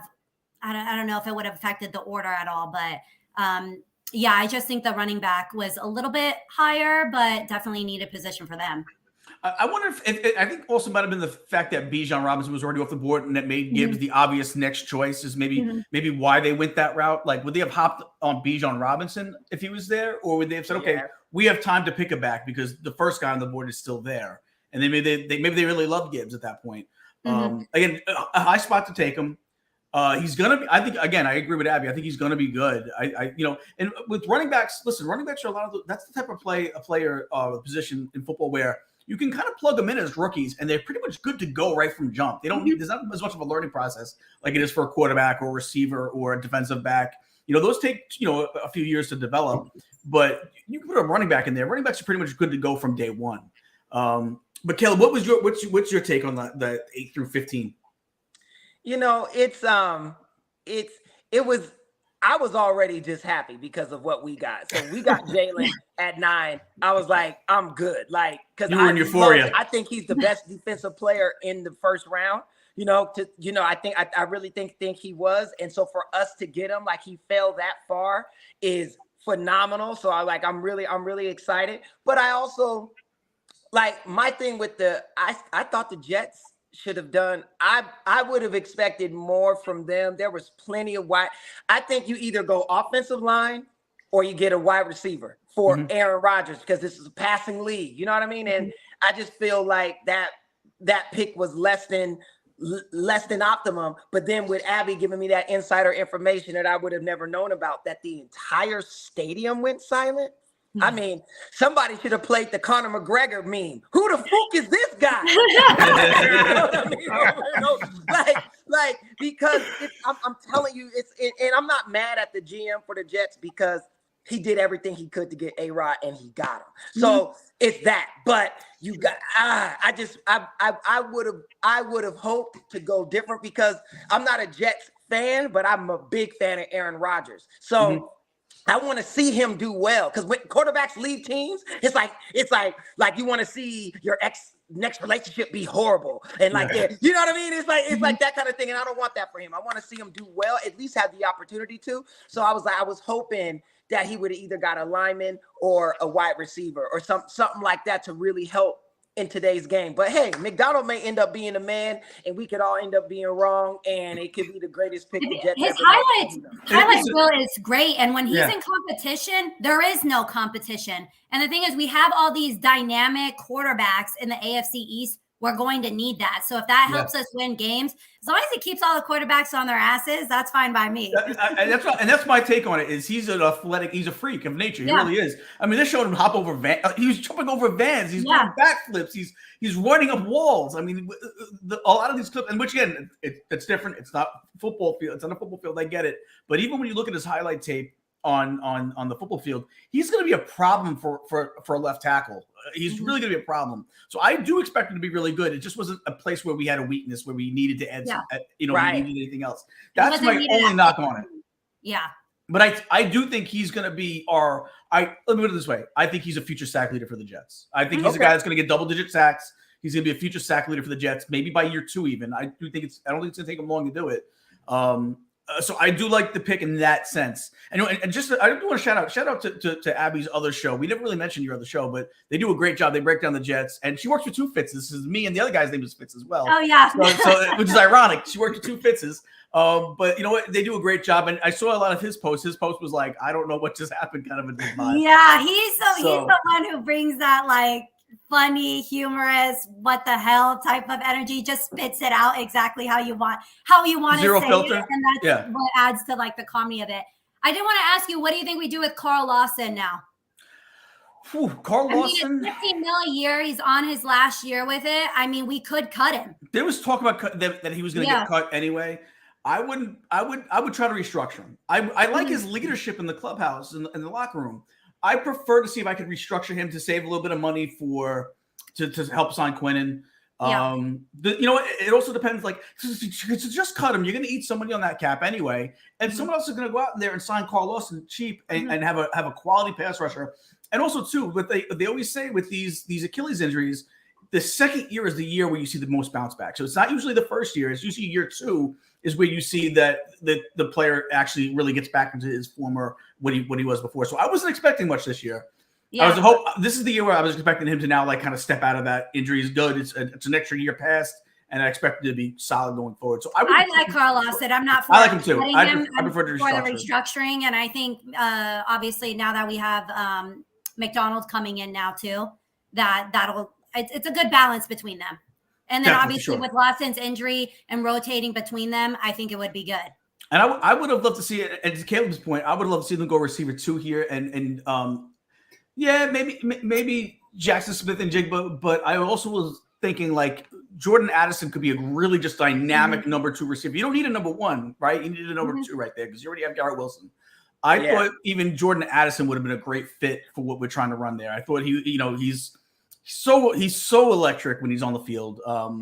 He's a guy you could do jet sweeps with. Even I wouldn't even mind handing the ball off to him, letting him do end arounds and stuff. So I think he's going to. How good is he going to be when all that attention is going to be paid on the other side of the field in Minnesota? It's going to leave him with a lot of mismatches for him to really do some dirty things on that football field. So Minnesota got a stud. Minnesota's got a stud because Jefferson is getting double covered. So that's what I'm saying. So it's his chance to shine. Exactly. And listen, and where do you pull from? Because they have other receivers there. They have a back that can catch out of that backfield. They have a good tight end. Jordan Addison's going to have multiple opportunities to wreck games for against defenses. So there's that. But all right, so we'll go into the next grouping, 16 through 23. And just before we do that, kids, I hate to love you and leave you. This has been great. I got to bounce. Some students that I taught, they are performing in about 45 minutes, so I got to get over there. It's part of their big show. But hey, this was a blast, man. Gene, thanks for having me. Caleb, always great to see you. Abby, yes, sir. Listen, your sons will get better. I'm hoping tonight, man. I need to turn it around. Yeah, Nigel, we'll see you Wednesday. And thanks for fitness. I know you had a busy day today. You still make sure you were able to come in, and I appreciate it. And we'll see you Wednesday, my man. All right, kids, take it easy. Adios. All right, so Commanders with Emmanuel Forbes, New England Patriots, Christian Gonzalez, Detroit Lions, Jack Campbell, which I love the Jack Campbell pick. I think it was a little early for him as well, but I love he's another one of those linebackers that feels like Green Bay and Pittsburgh, a dirty, hardworking guy. Not dirty as a dirty player. I mean, just does the dirty work. Kalijah Kancey, another player I think is a fantastic spot right there for the Pittsburgh Steelers. For the Tampa Bay Buccaneers. Jackson Smith and Jigba, we talked about him going to Seattle. Perfect spot for him. He gets to be a third receiver behind 2 studs. Quentin Johnson, another spot. Stud receiver that's going to get to learn slow by being the third guy there. Zay Flowers, not going to be able to be the third guy there. He's going to get thrust in pretty quickly, but what a spot to be in. And then, again, Jordan Addison going there, going to be the number 2, and he's going to be able to be dynamic. What was it? 4 receivers in a row. Mm-hmm. Caleb, what's your take on this grouping here? The receivers on receivers. Well, I actually think it's great, especially for Zay Flowers. Here's why. Because he's going to fit into that Baltimore offensive scheme perfectly because he's very fast. So he gives you back that dynamic that Hollywood Brown left, right? Mm-hmm. Somebody that can stretch the field. Now, hopefully he has better hands than Hollywood Brown. Yes, I think he does. But the fact being that he can stretch the field. So now that opens up all that middle area for Odell Beckham Jr., who will not be stretching the field, but will be going across and catching, doing that. But also Lamar Jackson. It really opens up that running game with Lamar and their plug-in running back because he's such a dynamic runner. And with that, and if they get the play action going, oh my gosh, very difficult to stop. So I'm big on that. But I agree with you about the Lions, their pickup on that linebacker because they did it last season. They got Lions defense is sneaky. Nasty. That's the only weak spot they have, and they're young there still. So once they start adding those pieces like they had, like Jack Campbell's I think Jack Campbell's gonna be one of those guys that we look back in 5 years and be like, how did he last to pick 18? Because there was a lot of talk that he was going to go second or third round, and that he could possibly go that late. And I think it would have been a steal then as well. I think he's he's one of these just hard-hitting linebacker. He's almost like a throwback version of a linebacker. And I feel like Iowa always produces like throwback players, right? They always kind of produce those kind of hard-hitting guys. I love the Jack Campbell pick as well. Yeah. He even has an old school name, doesn't he? Sounds like he played in the 60s. Jack Campbell? I know. That's so true. Yep. So I'm looking forward to it. I'm ready. The NFC North is going to be good as well. Like I'm looking for Chicago is stronger. You know what I mean? They're still not there, but they're not just lame. Like you gotta take them serious. Yeah, you know, and they're gonna get better too. Minnesota is there. I think this season it's between the Lions and Minnesota for that division. I don't think Green Bay is gonna do it because I don't know who Jordan Love is yet. Mm-hmm. You know what I mean? And I don't think they gave him enough help offensively. No, they did not. Yep, so, right back to how it used to be. Yeah, so I think they're kind of rebuilding in Green Bay without saying it. That's what I think they're doing. And listen, Chicago will be a little better this year. Yeah. You know what I'm saying? They added a new receiver. They added a nice little new receiver for their quarterback. I think, and he's only going to get better as he develops. I think they're going to be pretty tough. You know what, Patty? Just let me know too. You can play it, Patty. This is for Abby. I've watched this a million times too. So yeah, go ahead and play. For anyone who hasn't seen it yet, this is to show you the athleticism. That's an SUV. That's not a car. That's an SUV. He just jumped over and cleared. It looks like a Mazda CX-5. That's scary it's like he's like a parkour guy, like, right? Like, again, it's not tackling a guy on the football field, but to show you that kind of athleticism, those are the kind of things you need to be able to do to get around left tackles, right? So I'm excited. Jump over him. if you have to, why not, right? He's also the guy. You know what? You have he's the guy that you have jump over the line on kickoffs or on field goal attempts. Field goals. So or on punts. I mean, that was amazing, though. I'm not going to front and act like it wasn't. And I didn't see the thing when he ran up the wall. He like runs up halfway up the wall and then spins around and then like flips over. There's a couple other ones. I mean, he's but that I've seen that. Bo Jackson used to do it for fun. Well, Bo Jackson was a robot, like, right? I mean, Bo Jackson was a freaking machine. So I mean, listen. Those are my listen. I always say this. I still think and I'm sure we just haven't seen it. Well, I never saw Bo jump over a car like that or prime time. But I would say the most athletic athletes I've ever seen, Bo Jackson and Deion Sanders. Just the fact that they could play two professional sports at the same time is something I don't think we'll ever see again. No, and I think the main reason why, let me tell you that I think the main reason why that'll never happen, there's too much money invested in players nowadays that teams will not allow it. They unless it becomes something where if it's the two sports, if an owner owns both teams, maybe at that point say, oh, how good would this be? This would be a marketing dream. But other than that, why? It would be. But if I own a football team and I don't own that baseball team, why would I care that he's batting third for the Arizona Diamondbacks if he plays for the Cincinnati Bengals and I own the Bengals? For that reason, I'm paying too much money. I'm not going to want to get that guy unless I own both teams, and then I'm saying, this is a marketing dream, right? All right, so let's go into 24-31. All right, we got Deonte Banks going to the Giants, Dalton Kincaid to the Bills, and Abby, that's going to hurt us. I know. Mozzie Smith to the Cowboys, Anton Harrison to the Jaguars, a bit of a reach. Miles Murphy to the Bengals. I like that Murphy pick at the Bengals. I think they got a guy late in that round that could have went up a little higher. I'm going to say his name wrong, but Breesy to the Saints. Nolan Smith, you Eagles. God damn, you guys had such a draft. And then Felix and Duke and Duke, I don't know it. I don't want to butcher his name, so I'm just going to call him Felix to the Kansas City Chiefs. Uzama. There's a lot of things that stand out here. I think I think a lot of guys or a lot of teams got guys late in this round that are going to be studs. I think Dalton Kincaid's going to be a stud. Pull up one more time so I don't miss it. I think Banks is going to be a stud for the Giants. I think Kincaid's going to be a stud for the Bills. I even like the addition of Mozzie Smith. That's a nice pickup right there. Miles Murphy, I think, is going to be a guy to be contended with. I think the best end of this whole group are on the offense side of the ball, Kincaid. I think he's going to be an all-pro, and I love Nolan Smith for the Philadelphia Eagles, whose whole line was a Georgia Bulldog at one point in their lives. A lot of Jets fans wanted Nolan Smith too. I'm surprised. Well, if you were going edge, I know that he was. And to be fair, McDonald played for a smaller school. Iowa State's a smaller school compared to Georgia, who's been like a perennial championship team the last few years. So I think a lot of people looked at it like, all right, well, obviously I'd rather go to the Georgia Bulldogs. The pedigree is there. But that's why I think that a lot of people don't know who the other kid is because he played at a smaller school. But Caleb, you give us a little bit on Nolan Smith, but give us a little bit else of a little other insight for the rest of this piece of the draft, round one. Well, look, I was surprised that Dallas took Mozzie Smith over Nolan Smith.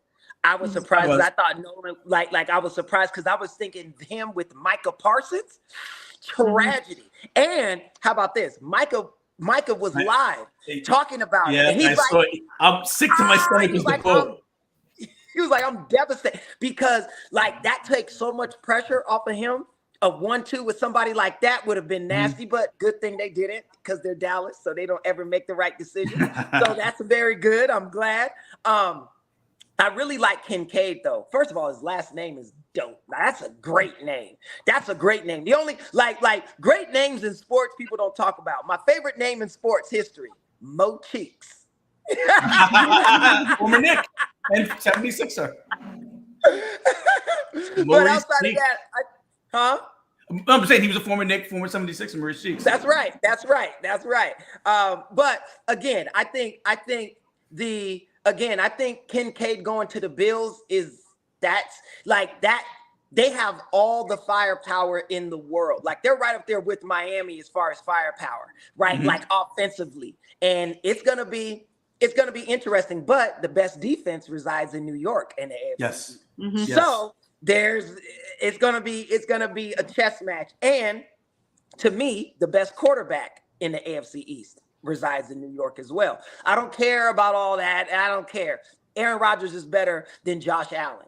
Josh Allen is amazing, but Aaron Rodgers, to me, is better. Now, Josh can do more things because he's younger, like he's more mobile, but I still think Aaron is the best. So it's gonna be interesting to see how the AFC East plays out, which will now be my favorite conference to watch as far as competitive games. Because I think any team can win on any given Sunday, literally in that AFC East. It's gonna be a dogfight coming out of It's going to be tough. Yeah, there's going to probably be a lot of 1-1 division, or 500 divisional records. Because you can see them just beating each other up when they're at home, and then that home field advantage being the difference maker, the decider. Not that.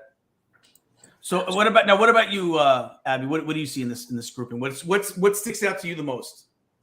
Kind of the same names that we've been bringing up. I'm blanking on his name. What is the Bills' other tight end? I can't remember. What's his name? Oh yeah, he had a big touchdown. Patty, what's the name? Patty, look at give us the other tight end. Let's see, Patty. Let's see if Patty gets it before anyone else gets it. I cannot remember it. But this kid's better than him, though. Dawson Knox, yeah. Yeah, Dawson Knox. Yeah. There you go. But he had a couple of big catches. He did, and he's got hands. Like he can catch, he can play. That's what I'm saying. That little duo right there already. And Dawson, and let me tell you, Kincaid's way better than. This isn't a knock on Knox. Knox is good. Mm-hmm. Kincaid is like all pro type potential. Do you know what I mean? Like he's gonna be scary good in that offense. Mm-hmm. That's one of the picks that irked me the most in this draft was them getting Dalton Kincaid. I wouldn't have minded him as our pick at 15. I would have took that. I don't even think that would have been that much of a reach because I think he's worthy of that spot. Yeah. So to see him go to a competitor that's only going to really make them better, that's already good to begin with. Like if he goes to the Bills are like a 3-13 team. Okay, well he's just one player. He's like a finishing type piece on offense for them. You know what I mean? Set. That's what I'm saying. They're already set up for success. I would the only thing I would have, other than that, I would have did, and the top two guys are gone, so that's why I don't think they did. Is if they could have gotten like a Bijan Robinson or Jamar Gibbs, that would have been a perfect fit. Having that top flight running back, but they obviously they'd be reaching at that point. So I get what they did, and Dalton Kincaid to me is like that's like the guy in this part here. And then again, Murphy I think was a guy that could have went earlier in that draft and didn't. And Nolan Smith, another one. Like Eagles I know we said it earlier. I don't want to rehash it too much, but to think of what the Eagles were coming into the right for that's like wide receiver numbers. That's a wide receiver 40-yard dash. Good job, Patty, on the stat. That's a wide listen. Fast wide receivers run 4.4s, like right. Like there's some guys that run 4.2s, 4.3s, but 4.4 is about as high as it gets. And that's a receiver type number, or corner, or defensive back type number. And this is a kid that is a defensive, like an edge rusher that's going to be able to, that you could literally, like on a straightaway, could actually keep up with a receiver. That's scary how fast this kid is. So to go from already being a solid, dangerous team to now just plugging in pieces to make you even stronger I feel bad for the rest of the NFC because where some people may have thought, okay, they snuck in, last season, people didn't expect it. They kind of snuck in. They're not sneaking in this year, and they only got better. Yeah. And they got younger. They got better and younger in the same off season. Yep. So, and they added some depth to that running back position. They got themselves a stud running back. again, Swift Pennsylvania. He's gonna be so dynamic in that offense. Out of the backfield, I mean, like just another weapon for forget about his running ability. Another weapon for Jalen Hurts to throw the ball to. Absolutely. So, all right. So let's bring it over back to the NBA for a little bit. Got a little bit of time left. Cavs confirmed Bickerstaff returning as a head coach. Agree or disagree that this is the move, Caleb? No, I think that's good. Like he earned it. He got Donovan Mitchell this year. It's like give him a second they had a season under their belt. Like let's see what he can do with that. Now next season, if they're eliminated in the first round or not make it, then you make an executive decision. But I think you got to give him a shot with a superstar like Donovan more than just one season. One go around, especially when he had to get adapted to the team and stuff. And Abby, what's your thoughts? Oh, I think it's the right decision. He's only been there 2 years? He's only been there, I think, 2 years. Yeah, but and then Donovan, and then got a huge piece to work with this year. So it takes time to build those guys in. Someone that's going to take up that big of a piece on offense and defense. It takes time to move to get them acclimated. Yeah, and I know they lost in the playoffs this year, but they hadn't made the playoffs since I think LeBron left. Am I correct? Yeah. So I'm like, why would you let that go after only 2 years? You know what I mean? That's right. This makes more sense. Yeah, you know what it is? It's overreaction city everywhere, right? The sports is overreaction city, and that's what it is. Now, if he would have missed the playoffs at that point? Yeah, all right, but he made it as a 4th seed. I don't, and a 4 seed losing to a 5th seed isn't like a 1 seed losing to an 8 or a 2 losing to a 7. That's right in that wheelhouse of where it could happen. Now, you might say the way they lost was a problem because the Knicks didn't treat it like a 5 seed being a 4 seed. The Knicks looked like a 1 seed being an 8 seed. Credit to the Knicks, but that could be a part of it. And maybe you could say, well, they didn't play up to their full potential in the playoffs. But there's also a team that's still kind of growing and gelling. They have a lot of young pieces. Darius Garland's still young. Evan Mobley's still young. They have some young pieces that need to kind of develop and get some taste. Same thing as the Sacramento Kings need to have a taste for the playoffs and postseason basketball, which is a whole different animal, as we all know. So, all right. So we have to get. I love this quote because, and we kind of touched on it a little bit before about Draymond Green. What he said, this is kind of the opposite. We have to get back to respecting the regular season. Says Los Angeles Clippers GM. Talked about the team's plans moving forward. He's going to put emphasis on the regular season because seeding means something. If you're not a top number 1, 2, or 3 team, seeding means something. Like if you can sneak into that 3 seed or 2 seed because somebody else is sleeping and you play a lesser team, you might have a better shot. I love it because you know what? It's in rest in peace. Kobe Bryant used to always say, and I saw a bunch of clips of you in this past weekend of him saying it. I don't know why I saw it. Maybe it just happened to come up. But he never took games off. And he did it for a couple of reasons. A, because he had that dog in him where he never wanted to lose a game, and he wasn't going to lose a game because he didn't show up. But there was also that thought of, hey, there's a kid that's sitting in the 300s right now that's paid a lot of money to come see me play. I can't not play today. And then he might not be able to go to a game for another couple of years. And this was his chance to see me play. And so for more reasons than just seeding, the regular season does mean something. It's expensive to take a family of 3 or 4 to a basketball game nowadays. Yes. If you're going to go see your favorite player, maybe Kawhi Leonard is a lot of people's favorite player, I'm sure, out there in the league, right? Mm-hmm. There's a lot of fans that's their favorite player. He only played in 50 games this year. Could you imagine saving all your money up to, you tell your kids, we can only go to 1 game this year. Which game do you want to go to? And we're going to go to this game. It's on a Wednesday night against, the Memphis Grizzlies. You get the kids in the car, you go and you get there and, you spend your money on popcorn and hot dogs and stuff. And this might've been your big time out for the year, right? Because it's expensive to go to these games. And then you get there and your son's favorite player isn't playing. Because he just wanted. It's a load management day. Load management. He doesn't have a torn Achilles. He doesn't have a torn ACL. It's a load management day. How awful! I mean, I can't only imagine. It's one of the most awful things. I feel bad because there's fans that had to deal with that this year. Mm-hmm. So besides, let's take the seeding out of it. Lawrence Frank, I commend you, the GM of the Clippers. I commend you for saying what you're saying, and hopefully this is just some words that you're spitting out after a tough loss in the postseason. But you mean this, and you're going to put an emphasis on the regular season. And I hope a lot of other teams take that lead and also do it as well. Caleb, what's your thoughts on the whole idea of how important a regular season could be? I think it is very important because you're right. The seating means a lot. It's the difference between playing a game 7 on your floor or somebody else's, right? And that's a big difference because not everybody's got a Steph Curry on their team who's going to go for 50 points, right, on the road. And then also, here's the worst thing about the load management. It's like, so your favorite player doesn't play because it's load management. But then if you follow him on Instagram or something, you see him in the club afterwards with your favorite rapper, popping bottles, doing all this stuff. It's like, what happened? Like, you ain't tired enough. It's 3:00 in the morning. You ain't that tired to go to the club, but you couldn't play. You know what I mean? Like it's that stuff. And I think personally, it's like if it's load management, cool. If we catch you anywhere outside partying, doing anything, game check. We taking it. Like you have to do something because it's like what it does is it makes the fans, it hurts your business.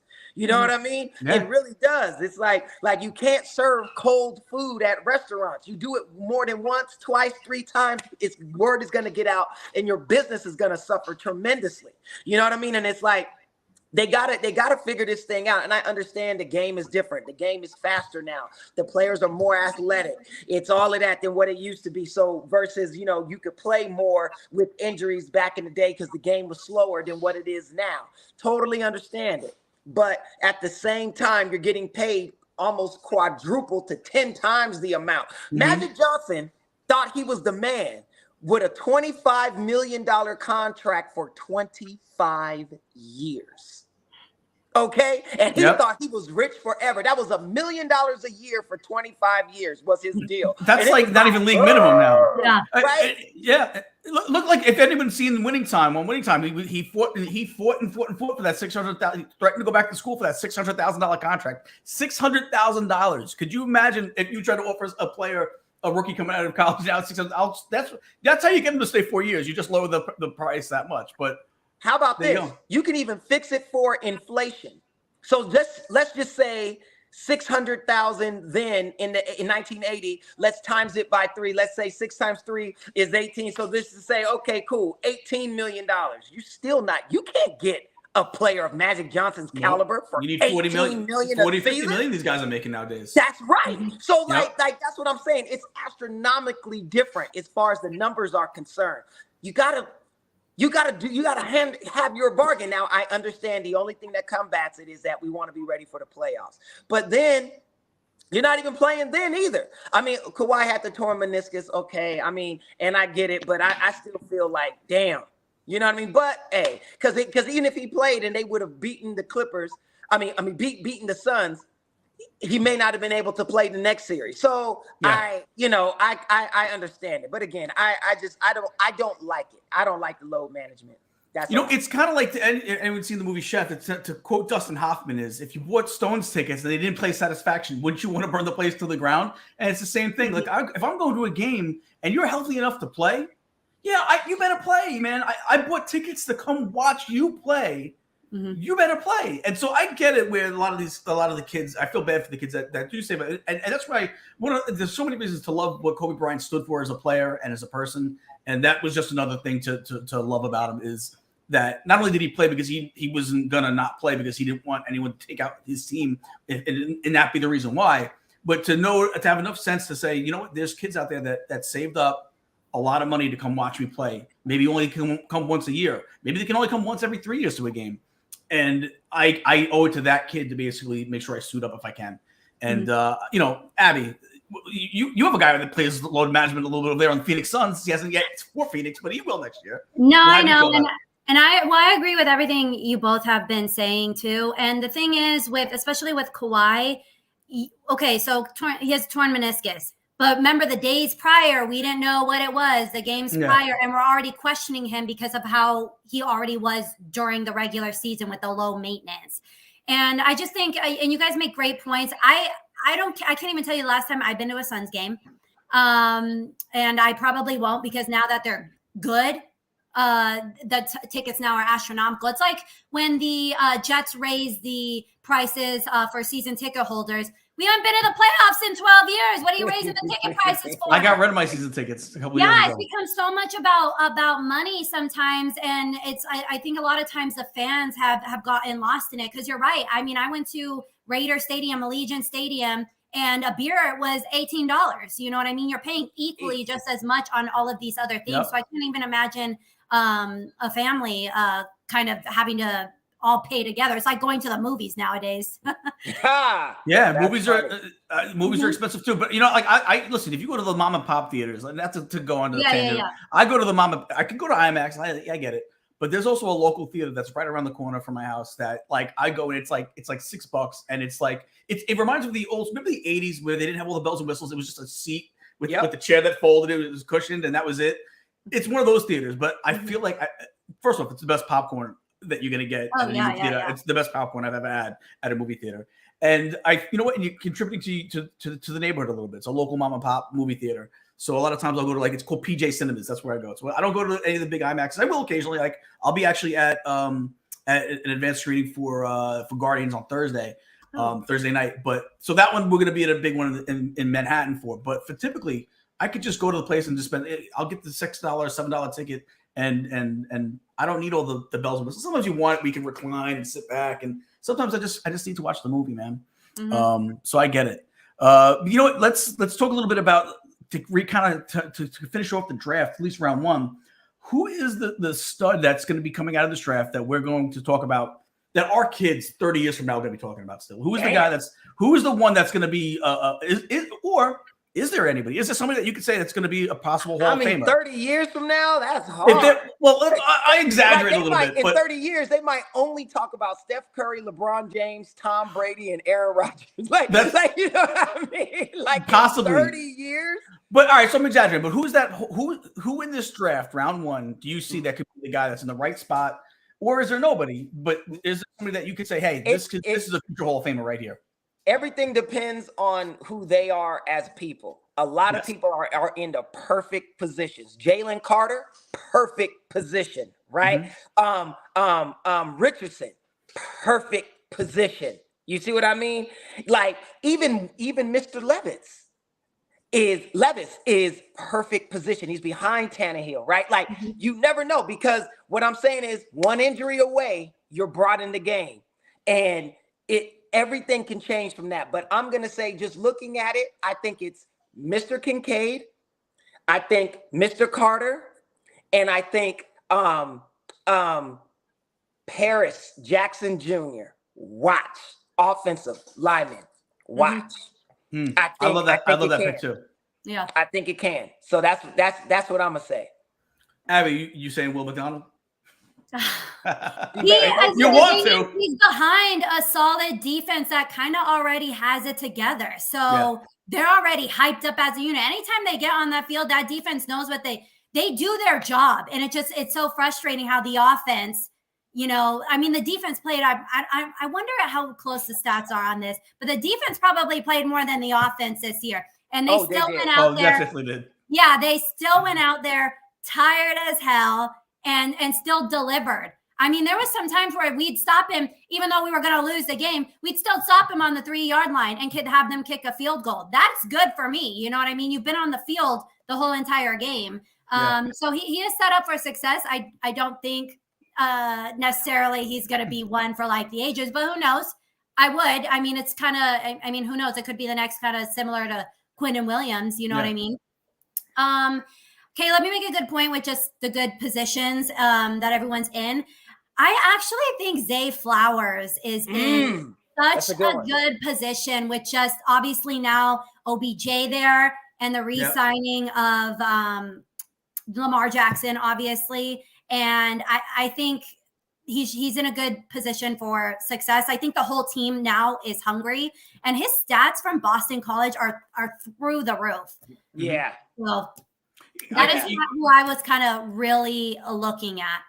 I like the position for all the receivers. Where were they all picked, right? What was the other one before that? Look at them all. They're all in such a great spot. You got Jackson Smith and Jigba, Quentin Johnston, and Jordan Addison. I think all three of them now, where I say any one of those three could be a number one receiver, I don't really think that they have number one receiver, but they're definitely number two receiver. And they're all in the spot where they can be brought upon slowly. And like Quentin Johnson is like he's behind two stud receivers already. Like so it's a perfect spot for him. Same with Jordan Addison. He's going to have so much attention paid on the other side of the field that he's going to have so many mismatches. And the same thing with Jackson Smith and Jigba. He's already got Lockett and he's already got DK over there. He's going to be able to fit right in as that number 3 guy. But yeah, I think the scariest part to me of this draft is where they're picked. Like you said, I think Will Anderson being picked at number 3 for Houston is so vital to what Houston's gonna be able to do defensively. He's gonna be a mouthpiece for DeMeco Ryans going forward. I think he's gonna be part of the change of that culture because besides the fact that you see what he's done on the field, has anybody been super impressed with? He's done a million interviews over the past 2 weeks. I'm super impressed with this kid as just an individual. Seeing how composed he is in these interviews. Seems like maybe one of the best kids in the whole draft as far as just being a good kid and getting it and being able to and they were talking to how do you flip the switch where you're on the field and you're such a vicious competitor and then you flip the switch and you're just like this super nice guy off the field and whatever it is, it works for him. I think he is going to be an absolute star. I like him even more in that going to Houston than I did even before I knew where he was going to go because I think Houston's looking to change a culture there, and I think they're going to do that. And I think he's one of the big stepping stones to them changing that culture there. I think he's going to be a phenomenal talent, and I think he's going to be – if there's anybody out there, Dalton Kincaid, Caleb, you said it before, I said it earlier, I think Dalton Kincaid's in a perfect spot as well. I think he's going to be a future All-Pro, but I think Will Anderson is going to be a guy that's going to be like a future Hall of Famer because I think I think Houston can turn it around. I think they will with that coach, and I think he's going to be a big reason as to why.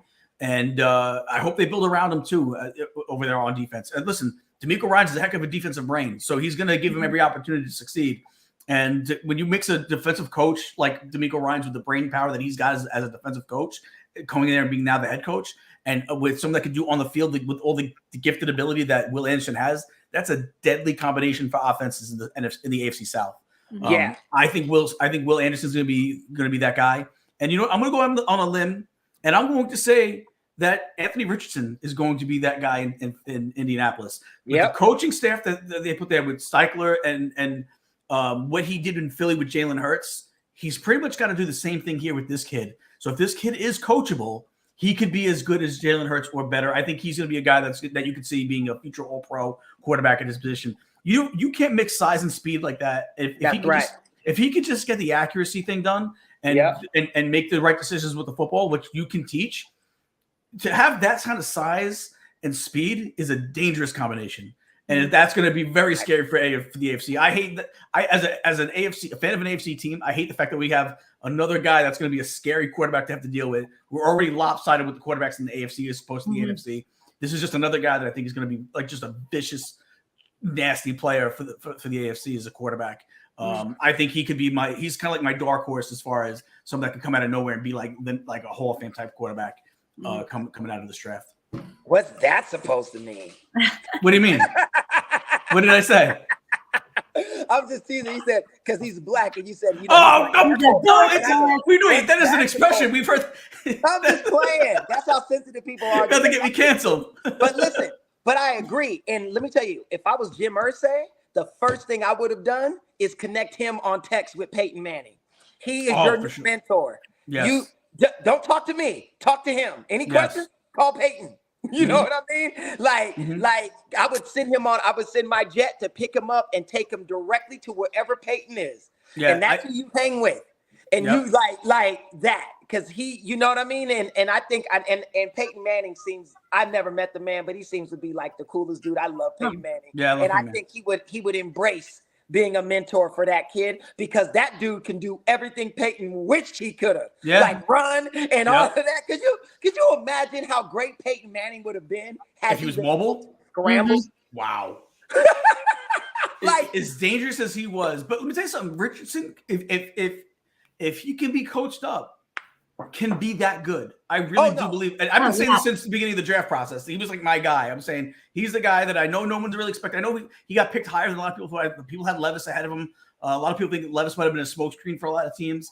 But going into this draft, I think a lot of people said, "Oh, okay, Richardson, he can get picked anywhere from 4th to 25th. Like he can get picked anywhere. He might even get picked in the second round." Nobody had there was no really consensus of he's the guy that's going to go here because even Stroud saw it. If you remember, just before the draft, Stroud started to slide down the draft boards a little bit, which might have been a smokescreen from Houston, making it sound like there was a lot of talk. They were going to trade that number 2 overall pick and maybe not go quarterback. And next thing you know, what do? They nailed the quarterback. So there was a lot of smoke screens in this draft. I don't know. I just love everything that I hear about Richardson, everything that I've learned about him by studying a lot of these guys. He had 43 draft day trades, which was a new record. I just love that pick, and I think he's in a perfect spot. Listen, it's not a crazy media capital, so you don't have to worry about the media being nuts like in a lot of other cities like New York or anything like that. You're in a place where you're gonna be able to learn a little bit. They got a quarterback there already, so they don't need to thrust him in. They have Gardner Minshew, who's a capable quarterback. He's not a stud quarterback, but he's a capable quarterback. So you can leave him in there for a season if you really need to let Anthony Richardson to develop. But I feel like that franchise has a guy in place that if he can learn some of the things and if he can correct some of the things that in college that was his weak points, is going to be lethal in the NFL. Lethal. Yeah, so I agree. So, guys, it's 2:00. So good job, guys. We made it through. Didn't even have to do a commercial break. So we're pretty much there. So I guess before we get off, let's do our last words. Abby, last words of the day. Man, you already know. They need a rebound. They need a rebound and bounce back, man. Hopefully for you, they will. I told you, when we talked about last week, who has got the most pressure? The Suns do. They need this deal to work out with KD. I just hope they can gel together and have one more win before heading back to Phoenix. Because Phoenix, we're ready. We are ready. There you go. And then I think that's it. I mean, I do want to shout out that Kyle Stickles again. Kid beat cancer 2 years ago, and God bless him. And to bring that energy, and he did so maturely too. He wasn't even shaking when he did that. He knew what he was going to do when he came in and spit that out. And the thing is, even though New York Jets fans weren't that hyped about the pick, I think the way he presented it got us hyped. And he just stole the show for me. He's like Johnny Ice Cream 2.0. That's what I'm saying. We have another kid that we can all root for. And I think he gets season tickets. Yeah, I get that. I was just going to say that. Caleb, last words of the day. So I just have just one simple piece of advice for Mr. C.J. Stroud and Mr. Will Anderson down in Houston, Texas, playing for the Texans. Look here, guys. You guys are phenomenal athletes. You're going to have to get a lot of massages. Here's my advice. Stay face down. Yes. Do not turn over for any reason. Do not turn over. Spread love is the Brooklyn way, baby. Just remember, rub, no tug. Rub, no tug. And I want to say one thing as a Knicks fan, this is my last words, is if we could please hire DeAndre DeRozan to come sit down in Miami and root for the Knicks and do that magic that she did for the Chicago Bulls in Toronto. Please, Mr. Dolan, owner of the Knicks, if there's any way you could hire DeAndre DeRozan to come down and root for the Knicks in Miami, I would appreciate it. We might need some help on the road. But other than that, guys, for Abby, Caleb, I'm G FitzMagic. Have a great today and better tonight, and we will see you on Wednesday. Bye. All right. That's the pop off for today, folks. Thank you to all of our listeners, as well as our producers, Patty Puddles and Fareed Kameo. And make sure you tune in tomorrow to hear what these hooligans will pop off about next.